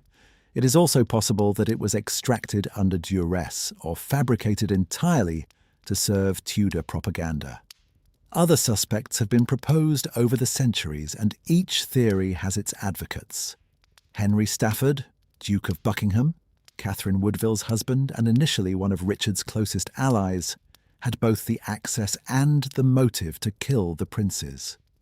Buckingham was of royal blood himself, descended from Thomas of Woodstock, the youngest son of Edward III, and the elimination of Edward's sons would have strengthened his own distant claim to the throne. He had been instrumental in Richard's seizure of power and had been granted enormous rewards. Indeed, some historians believe he expected to be named Richard's heir. If the princes stood in the way of his own ambitions, he had reason to act. Buckingham had access to the Tower during the critical summer months, and his subsequent rebellion against Richard in October of 1483, a puzzling move that ended in his capture and execution, has led some historians to speculate that a falling out over the prince's murder may have been the cause. Some historians have even suggested that Henry VII, who came to power after Richard's death, may have had the princes killed to remove rivals to his own rule, though this theory requires the boys to have survived much longer than most evidence suggests, and it raises the question of why Henry did not simply produce the boys alive and use them to strengthen his own position through their sister's marriage. In 1674, nearly 2 centuries later, workmen demolishing a staircase in the White Tower discovered a wooden chest containing the bones of 2 children. The discovery sent a shock through the court of King Charles II. The bones were approximately the right size to be those of boys aged 12 and 9 or 10, and their location, beneath a staircase in the tower, matched some of the details in Thomas More's account. On the orders of King Charles, the bones were placed in a marble urn designed by Sir Christopher Wren and reburied in Westminster Abbey, in the Henry VII Lady Chapel, where they remain to this day. A partial examination of the bones was conducted in 1933 by a physician named William Wright and a dentist named George Northcroft. They concluded that the bones were consistent with boys of the prince's approximate ages and that they showed signs of disease, possibly a suffocation or smothering.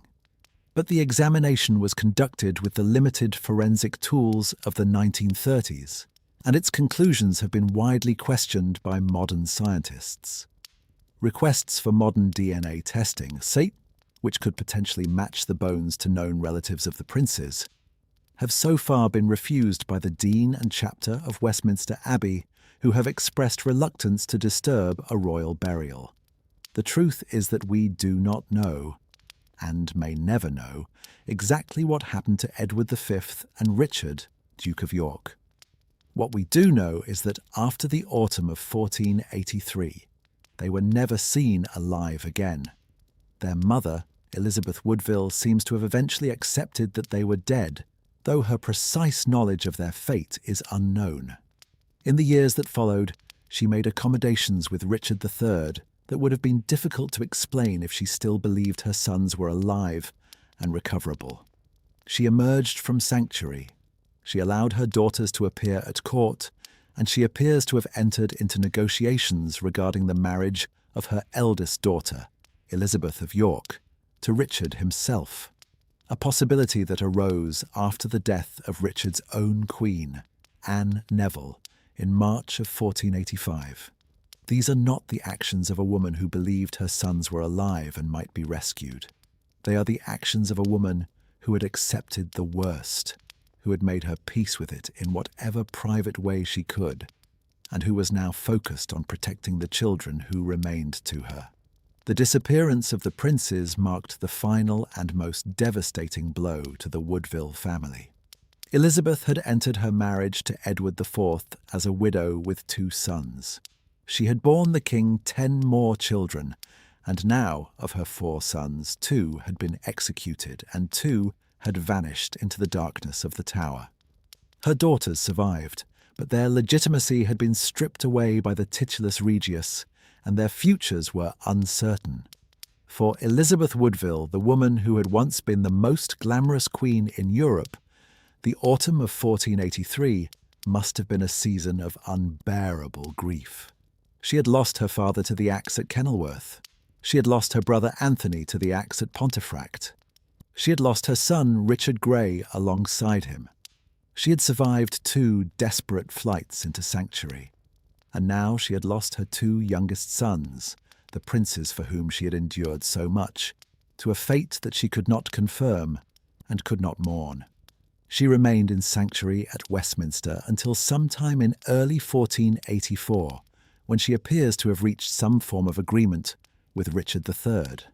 The terms of the agreement are not fully known, but Elizabeth emerged from the Abbey with her daughters and entered into a cautious, fragile coexistence with the man who had deposed her son and almost certainly killed her children. It was perhaps the most painful compromise she ever made, but she had her daughters to think of, and no other options available to her. While Elizabeth endured the long nightmare of sanctuary and loss, her brother Edward Woodville, one of the younger sons of Richard and Jacquetta, was writing a very different chapter of the Woodville story. Edward's life reads like the script of an adventure novel: daring escapes, exile, battlefield heroics, and a final, doomed charge against impossible odds. If Anthony was the scholar of the family, Edward was the soldier, a knight errant in the classic medieval mould, driven by honour, loyalty, and an apparently inexhaustible appetite for danger. In the spring of 1483, in the chaotic weeks following Edward IV's death, the Royal Council, still under Woodville influence at that point, had appointed Edward Woodville as admiral of a small fleet tasked with protecting English shipping from French pirates.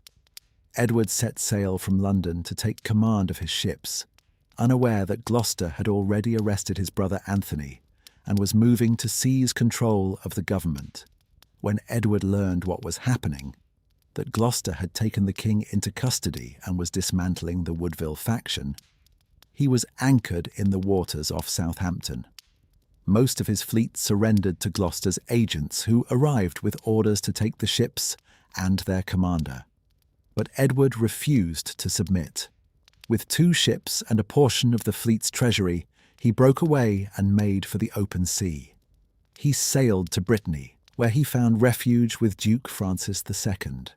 It was in Brittany that Edward encountered another exile, a young Welshman named Henry Tudor, Earl of Richmond, who had been living abroad for years, biding his time and gathering support for a bid to claim the English throne.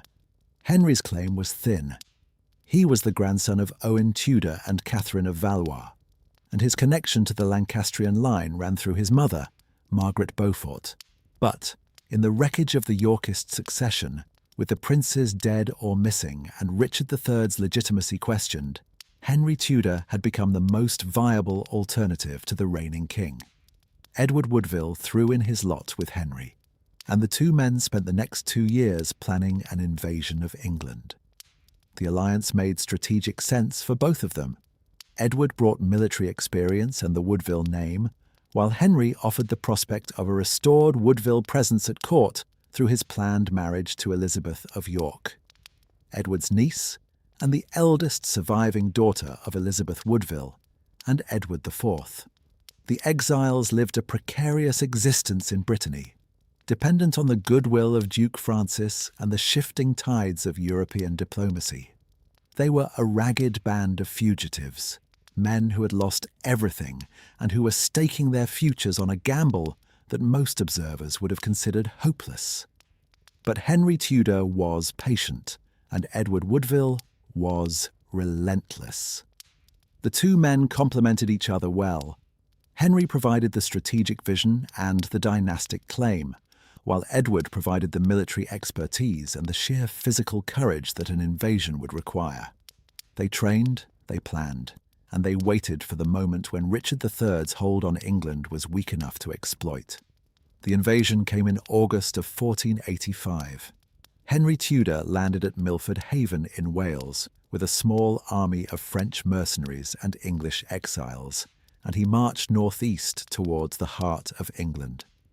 Richard III raised his own forces and met Henry at the Battle of Bosworth Field on the 22nd of August. It was a brief, brutal engagement. Richard fought bravely, charging directly at Henry's position in a desperate attempt to end the battle with a single stroke. But he was unhorsed and killed. His crown, found on the battlefield beneath a hawthorn bush, was placed on Henry Tudor's head by Lord Stanley, and Henry VII was king. Edward Woodville fought at Bosworth, though the details of his role in the battle are not well recorded. What is clear is that the Tudor victory restored the Woodville family to something approaching their former position. Henry married Elizabeth of York in January of 1486, uniting the houses of Lancaster and York and founding the Tudor dynasty. The titulus regius was repealed, Elizabeth of York's legitimacy was restored, and Elizabeth Woodville was reinstated as Queen Dowager. Edward Woodville, rewarded for his loyalty, was granted lands, made captain and governor of the Isle of Wight, and invested as a Knight of the Garter in 1488, one of the highest honours the crown could bestow. He seemed at last to have found a stable and honourable place in the new order. But Edward Woodville was not a man built for stability. He belonged to an older world, a world of knightly honour, personal loyalty and chivalric obligation that was already beginning to fade in the late 15th century.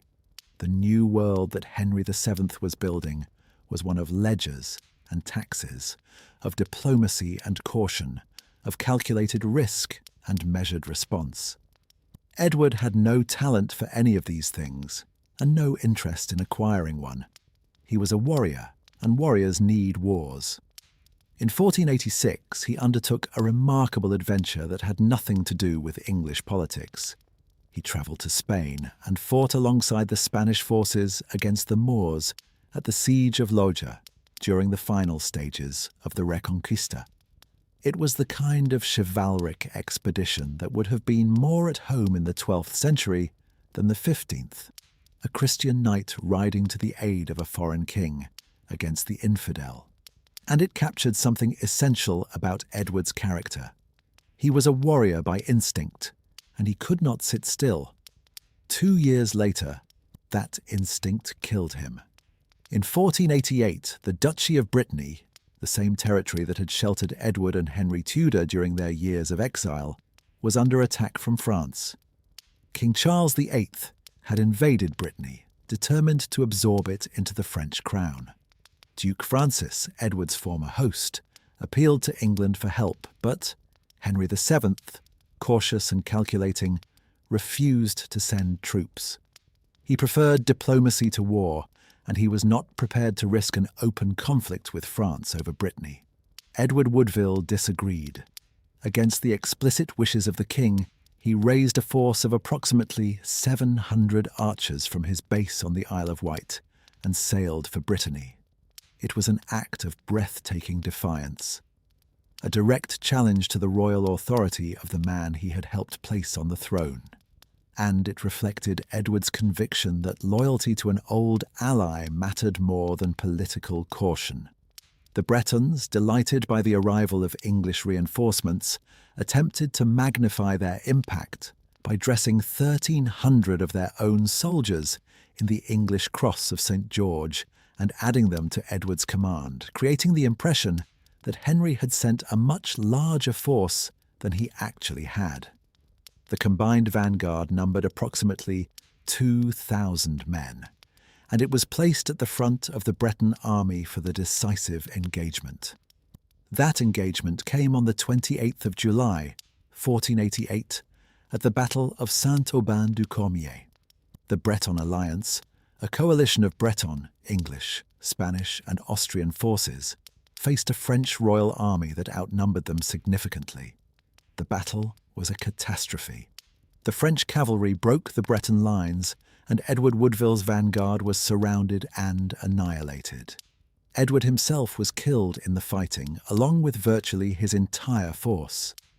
According to one tradition, only a single survivor, a boy named Dickon Clark, escaped the slaughter. Edward Woodville was approximately 32 years old when he died. He had been a fugitive, an exile, an adventurer, a knight of the Garter, and a rebel. He had fought on 3 different continents and served 2 different kings, and he had died as he had lived, charging headlong into danger, sword in hand, on behalf of a cause he believed in. He was the last of the great Woodville soldiers, and his death at Saint-Aubin-du-Cormier marked the end of the family's long tradition of military service. The victory at Bosworth and the marriage of Elizabeth of York to Henry VII should have opened a new and happier chapter for the Woodville family. The titulus regius had been repealed, the children of Edward IV had been declared legitimate once more, and the new dynasty that Henry was building was, quite literally, built upon Woodville blood. Elizabeth of York, Jacquetta's granddaughter, the daughter of Elizabeth Woodville and Edward IV, was the new queen, and her children would carry the Woodville inheritance into the future. The marriage of Elizabeth of York and Henry VII, celebrated on the 18th of January, 1486, was one of the most symbolically important weddings in English history.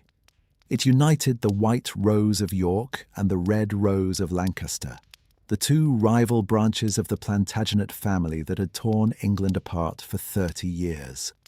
Henry adopted the Tudor rose, a combination of red and white, as the emblem of the new dynasty, and it became one of the most recognizable symbols in English heraldry. The marriage was intended to heal the wounds of civil war, and in many ways it succeeded.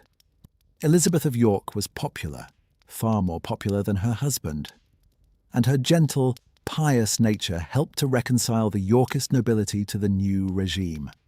Elizabeth of York herself was a remarkable woman, shaped profoundly by the extraordinary trials of her childhood and adolescence. She had been born a princess, declared a bastard, restored to legitimacy, and married to the man who had defeated her uncle on the battlefield, all before her 20th birthday. She had spent time in sanctuary as a young child, had watched her family be destroyed around her, and had survived the disappearance of her 2 brothers. Through it all, she had maintained a composure and a quiet strength that echoed her mother's character, and she brought to the Tudor court a grace and a warmth that Henry, a cold, calculating, and somewhat humourless man, conspicuously lacked. Together, Henry and Elizabeth produced a family that would reshape English history. Their eldest son, Arthur, Prince of Wales, was born in September of 1486, barely 9 months after the wedding, a reassuringly prompt arrival that helped to establish the legitimacy of the new dynasty.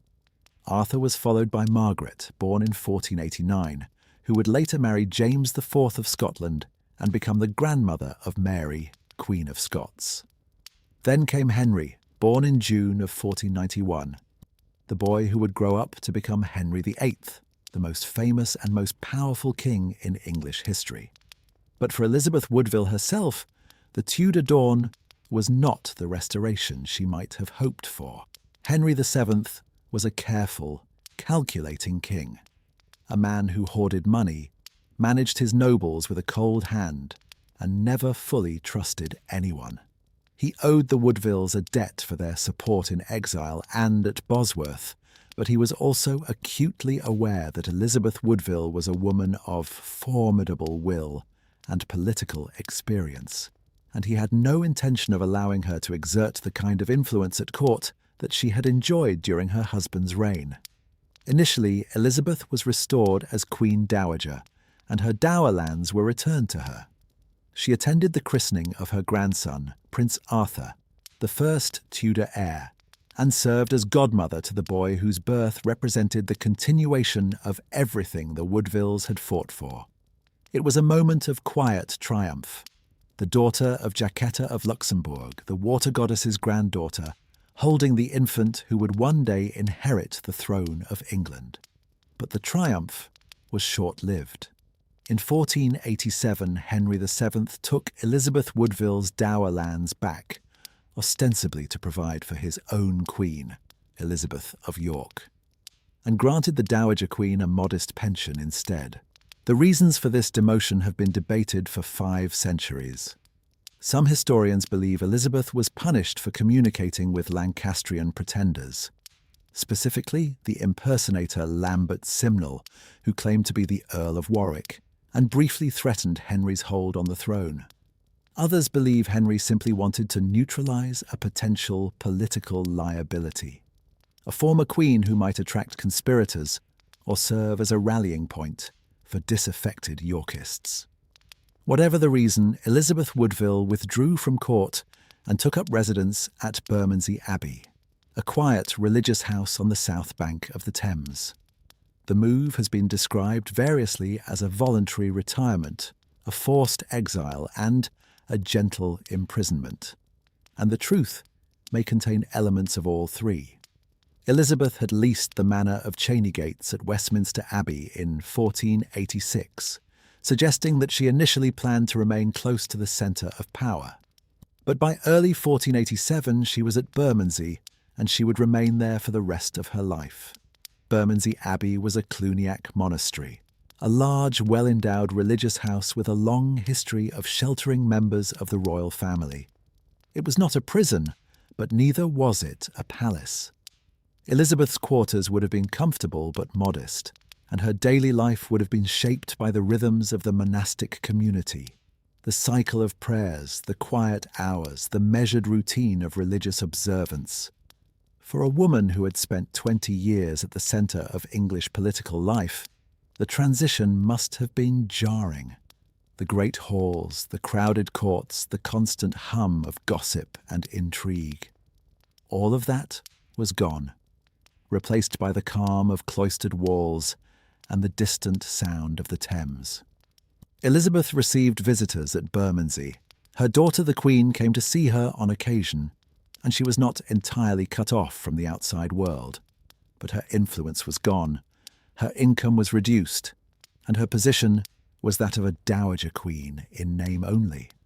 The pension that Henry granted her was modest, and she lived in circumstances that bore no resemblance to the splendour of her years as Queen. The years at Bermondsey were quiet ones. Elizabeth, who had been a queen, a fugitive, and a mother of kings, lived out her remaining years in the modest surroundings of a religious community, far from the splendour of the court she had once dominated. She had survived the execution of her father, the murder of her brothers, the disappearance of her sons, and the usurpation of her daughter's birthright. And now she was living in a convent, dependent on a pension from a son-in-law who had never fully trusted her. On the 8th of June, 1492, Elizabeth Woodville died at Bermondsey Abbey. She was approximately 55 years old. Her will, made shortly before her death, is one of the most remarkable documents of the period. Remarkable for its brevity and its poverty. Elizabeth described herself as having no worldly goods with which to reward her executors, and she asked only to be buried beside her husband at Windsor, without pompous entering or costly expenses done thereabout. It was a startling testament from a woman who had once been the Queen of England and the mother of princes. A woman who had worn the crown jewels and been carried through the streets of London in a golden litter. The contrast between the splendor of her youth and the poverty of her death is one of the most quietly devastating details in the entire Woodville story. By this time, all of her 11 brothers and sisters were dead except for Catherine, the youngest, who would survive until 1497. Only one of Elizabeth's 4 sons is known to have survived her, Thomas Grey, the Marquess of Dorset, from her first marriage. Richard Grey had been executed at Pontefract, and her 2 royal sons, Edward V and Richard, Duke of York, had vanished into the Tower 9 years earlier and were presumed dead. Elizabeth's funeral was remarkable for its modesty. Indeed, it was remarkable for what it lacked. She was buried 4 days later, on the 12th of June, beside her husband Edward IV at St. George's Chapel, Windsor Castle. The ceremony was described by contemporaries as quick, spare, and strikingly lacking in the usual pomp accorded to women of her rank. Only a small number of mourners attended, and the procession from Bermondsey to Windsor was carried out, without the elaborate rituals that would normally accompany the burial of a queen. No great lords lined the route. No foreign ambassadors paid their respects. The coffin was accompanied by a modest retinue, and the service was conducted with an economy that bordered on indifference. Some have attributed the austerity to fear of plague or contagion. Elizabeth may have died of an illness that made a quick burial advisable. Others have seen it as a reflection of her diminished status under the Tudor regime, a deliberate signal from Henry VII that the former queen was no longer a figure of consequence. A third possibility is that Elizabeth herself, in keeping with the poverty expressed in her will, had requested a simple burial, choosing to end her life as she had lived so much of it, with dignity, composure, and a refusal to pretend that her circumstances were anything other than what they were. In either case, it was a quiet ending for a woman whose life had been anything but quiet. Elizabeth Woodville had been born the daughter of a knight and a duchess, had risen to become Queen of England, had been driven into sanctuary twice, had watched her family destroyed around her, and had lived long enough to see her daughter crowned as the wife of a new king. She had endured more reversals of fortune than any queen in English history, and she had met each one with a composure and a determination that even her enemies could not deny. She was not universally loved, the Woodvilles never were, but she was, by any measure, one of the most resilient and consequential women of the 15th century. With Elizabeth Woodville's death in 1492, the Woodville family entered its final chapter. The great generation, the sons and daughters of Richard and Jacquetta, who had reshaped English politics in the 1460s and 1470s, was nearly gone. Anthony had been executed at Pontefract in 1483. John had been executed at Kenilworth in 1469. Edward had been killed at Saint-Aubin-de-Cormier in 1488. Lionel, the Bishop of Salisbury, had died in 1484. Richard, the 3rd Earl Rivers, had died in 1491, and with his death, the Earldom of Rivers became extinct. There were no more Woodville men to carry the title. Richard, the 3rd Earl, deserves a moment's attention, if only because his story is one of quiet survival in a family whose other members met dramatic and often violent ends. He had succeeded his brother Anthony as Earl Rivers after the Pontefract executions, but he never held the great offices of state that his father and brother had enjoyed. Under Richard III, he was attainted, stripped of his title and estates, and he lived in obscurity until Henry VII's victory at Bosworth restored him. He was pardoned, his attainder was reversed, and he served the new king in minor local capacities in Northamptonshire. But he never became a figure of national importance. He married, apparently without producing surviving male heirs, and when he died on the 6th of March, 1491, the Earldom of Rivers died with him. The title that his father had held with such pride and that his brother Anthony had honoured with such intellectual distinction, simply ceased to exist. It was a quiet ending for a title that had once carried the weight of England's highest offices. The last surviving Woodville sibling was Catherine, the youngest daughter. Catherine's life had been shaped by the same forces of marriage, ambition, and political violence that had defined the entire family. As a child, probably no older than 7 or 8, she had been married to Henry Stafford, the young Duke of Buckingham, one of the great magnates of England, a boy who had been made a royal ward after his father's death, and who had no voice in the choice of his bride. The marriage was arranged by Edward IV, and Buckingham had no choice in the matter. The decision to marry him to a Woodville was made over his head by a king who wanted to bind the great Stafford estates to his wife's family. Buckingham never forgave the match. As he grew to manhood, he nursed a bitter resentment against the Woodvilles, a resentment that was both personal and political, rooted in the humiliation of having been sold, as he saw it, to a family he considered far beneath him. He was descended from Thomas of Woodstock, the youngest son of Edward III, and he considered the Woodville connection to be a stain on his dignity. The irony was exquisite and painful. He was married to a Woodville while actively working against the Woodville faction, and the tension between his marital obligations and his political convictions must have made his household a deeply uncomfortable place for everyone who lived in it. Buckingham had initially supported Richard III's seizure of power in 1483, helping to orchestrate the arrest of Anthony Woodville and the deposition of Edward V.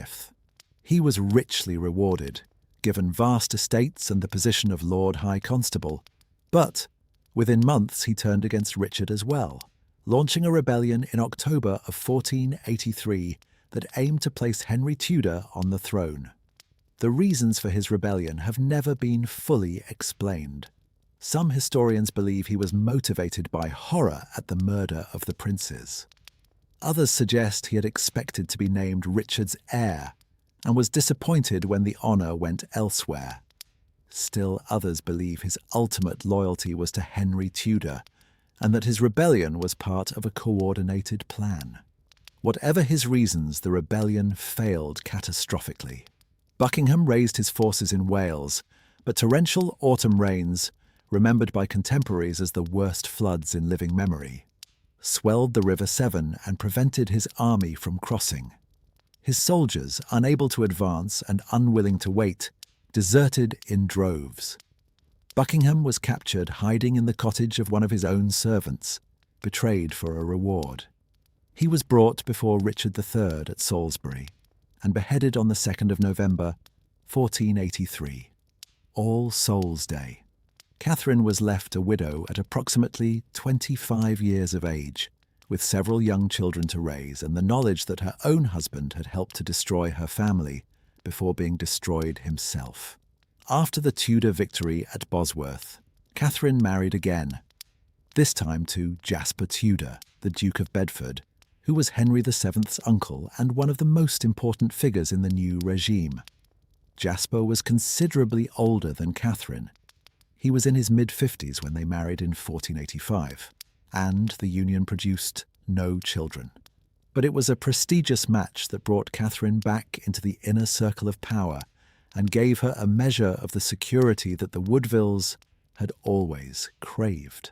Jasper died in 1495, and Catherine married a third time to Sir Richard Wingfield, a gentler and more modest match that reflected her reduced circumstances and perhaps her own weariness with the great game of politics. She died on the 18th of May, 1497. With Catherine's death, the last of the Woodville siblings was gone. The family that had risen from Northamptonshire obscurity to the very summit of English power had been extinguished in a single generation. Their earldom was extinct. Their male line was ended.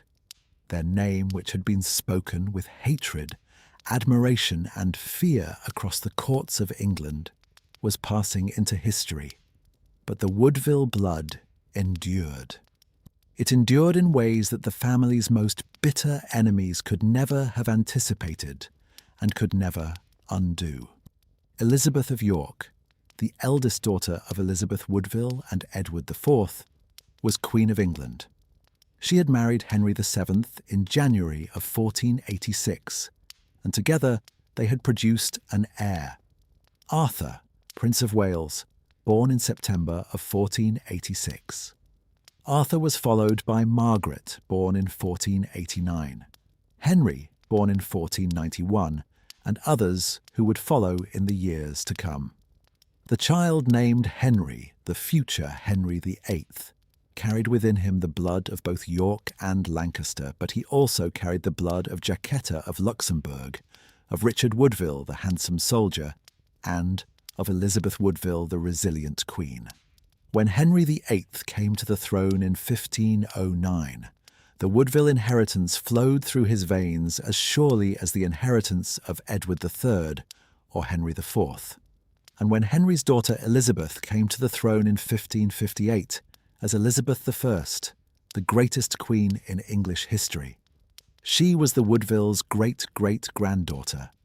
The line continued through the centuries, winding through the royal houses of England, Scotland, and beyond.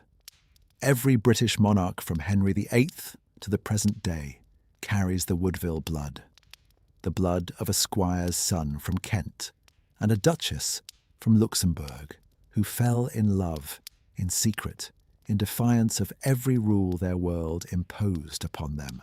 The Woodvilles were hated, they were envied, they were destroyed, but they were never erased. And so we come to the end of the Woodville story, and it is a story that seems, in its shape and its texture, to carry the echo of the legend that hung over the family from the very beginning. Melusina, the water goddess from whom Jacquetta's family claimed descent, was a figure of transformation and loss. She rose from the water in beauty, married a mortal lord, built him a castle and bore him many children. But the promise that sustained her happiness was broken, and she was forced to leave, departing in sorrow, prophesying tragedy, and watching from above as her descendants endured the consequences of a broken oath.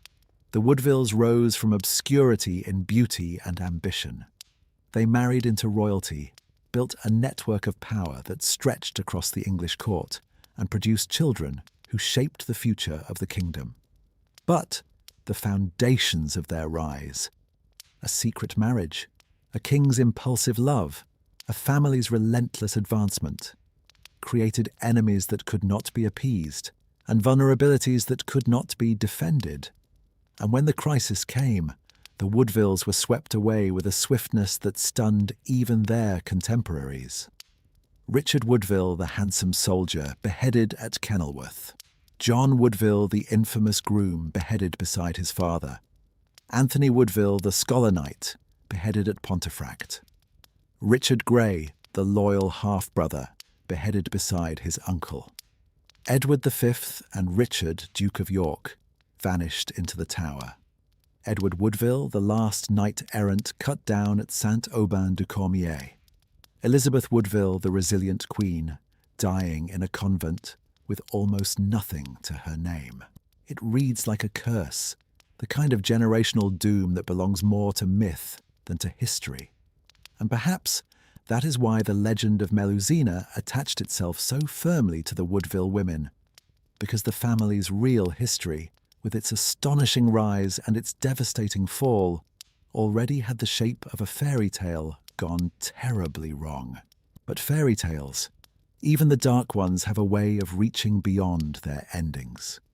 The Woodvilles were destroyed, but their legacy was not. Through Elizabeth of York, the bloodline that began with a squire's secret marriage to a duchess flowed into the Tudor dynasty and then into the Stuart, the Hanoverian, and the Windsor. The descendants of Jacquetta and Richard, the woman accused of witchcraft and the man mocked as an upstart, sit on the throne of England to this day. Anthony Woodville's translations, printed by William Caxton, helped to establish the printed book in England and contributed to the great literary tradition that would produce Shakespeare, Milton, and the King James Bible. His partnership with Caxton was a small act of cultural patronage, but it had consequences that extended far beyond the 15th century. And the story of Elizabeth Woodville, the widow under the oak, the secret queen, the mother in sanctuary, the grandmother of the Tudor dynasty, became one of the most retold stories in English history, inspiring novels, plays, and television dramas that have kept the Woodville name alive in the popular imagination for more than 500 years. The Woodvilles were called upstarts, and they were. They were called ambitious, and they were. They were called greedy, overbearing, and a malign influence on the king, and there is evidence to support each of those charges. But they were also brave, resilient, cultured, and in their way, devoted to one another. They were a family that dared to reach beyond its station, that seized the opportunity that fate and beauty placed before them, and that paid for it with almost everything they had. In the end, perhaps the truest measure of the Woodvilles is not what they lost, but what they left behind. A dynasty, a literary tradition, a story that refuses to be forgotten, and a bloodline that runs, quiet and unbroken, through the veins of kings and queens, from the 15th century to this very day. The squire's son and the Duchess of Luxembourg, who married for love in a secret chapel 500 years ago, could never have imagined the world their union would create. But it endures, long after the tower has fallen silent and the wheel of fortune has turned for the last time. Tonight, as the story draws to its close and your thoughts grow soft and slow, let the Woodvilles rest. Let Richard the soldier lay down his sword. Let Jacquetta the Duchess set aside the lead figures and the accusations. Let Anthony the scholar close his book and blow out the candle. Let Elizabeth the Queen step out of sanctuary one last time into the quiet night. They have earned their sleep. And so have you. Rest well and good night. If this story carried you gently towards sleep, a quiet like and a gentle subscribe help these stories find other listeners who need them. Until next time, from all of us here at Sleepy Nobles, sleep well.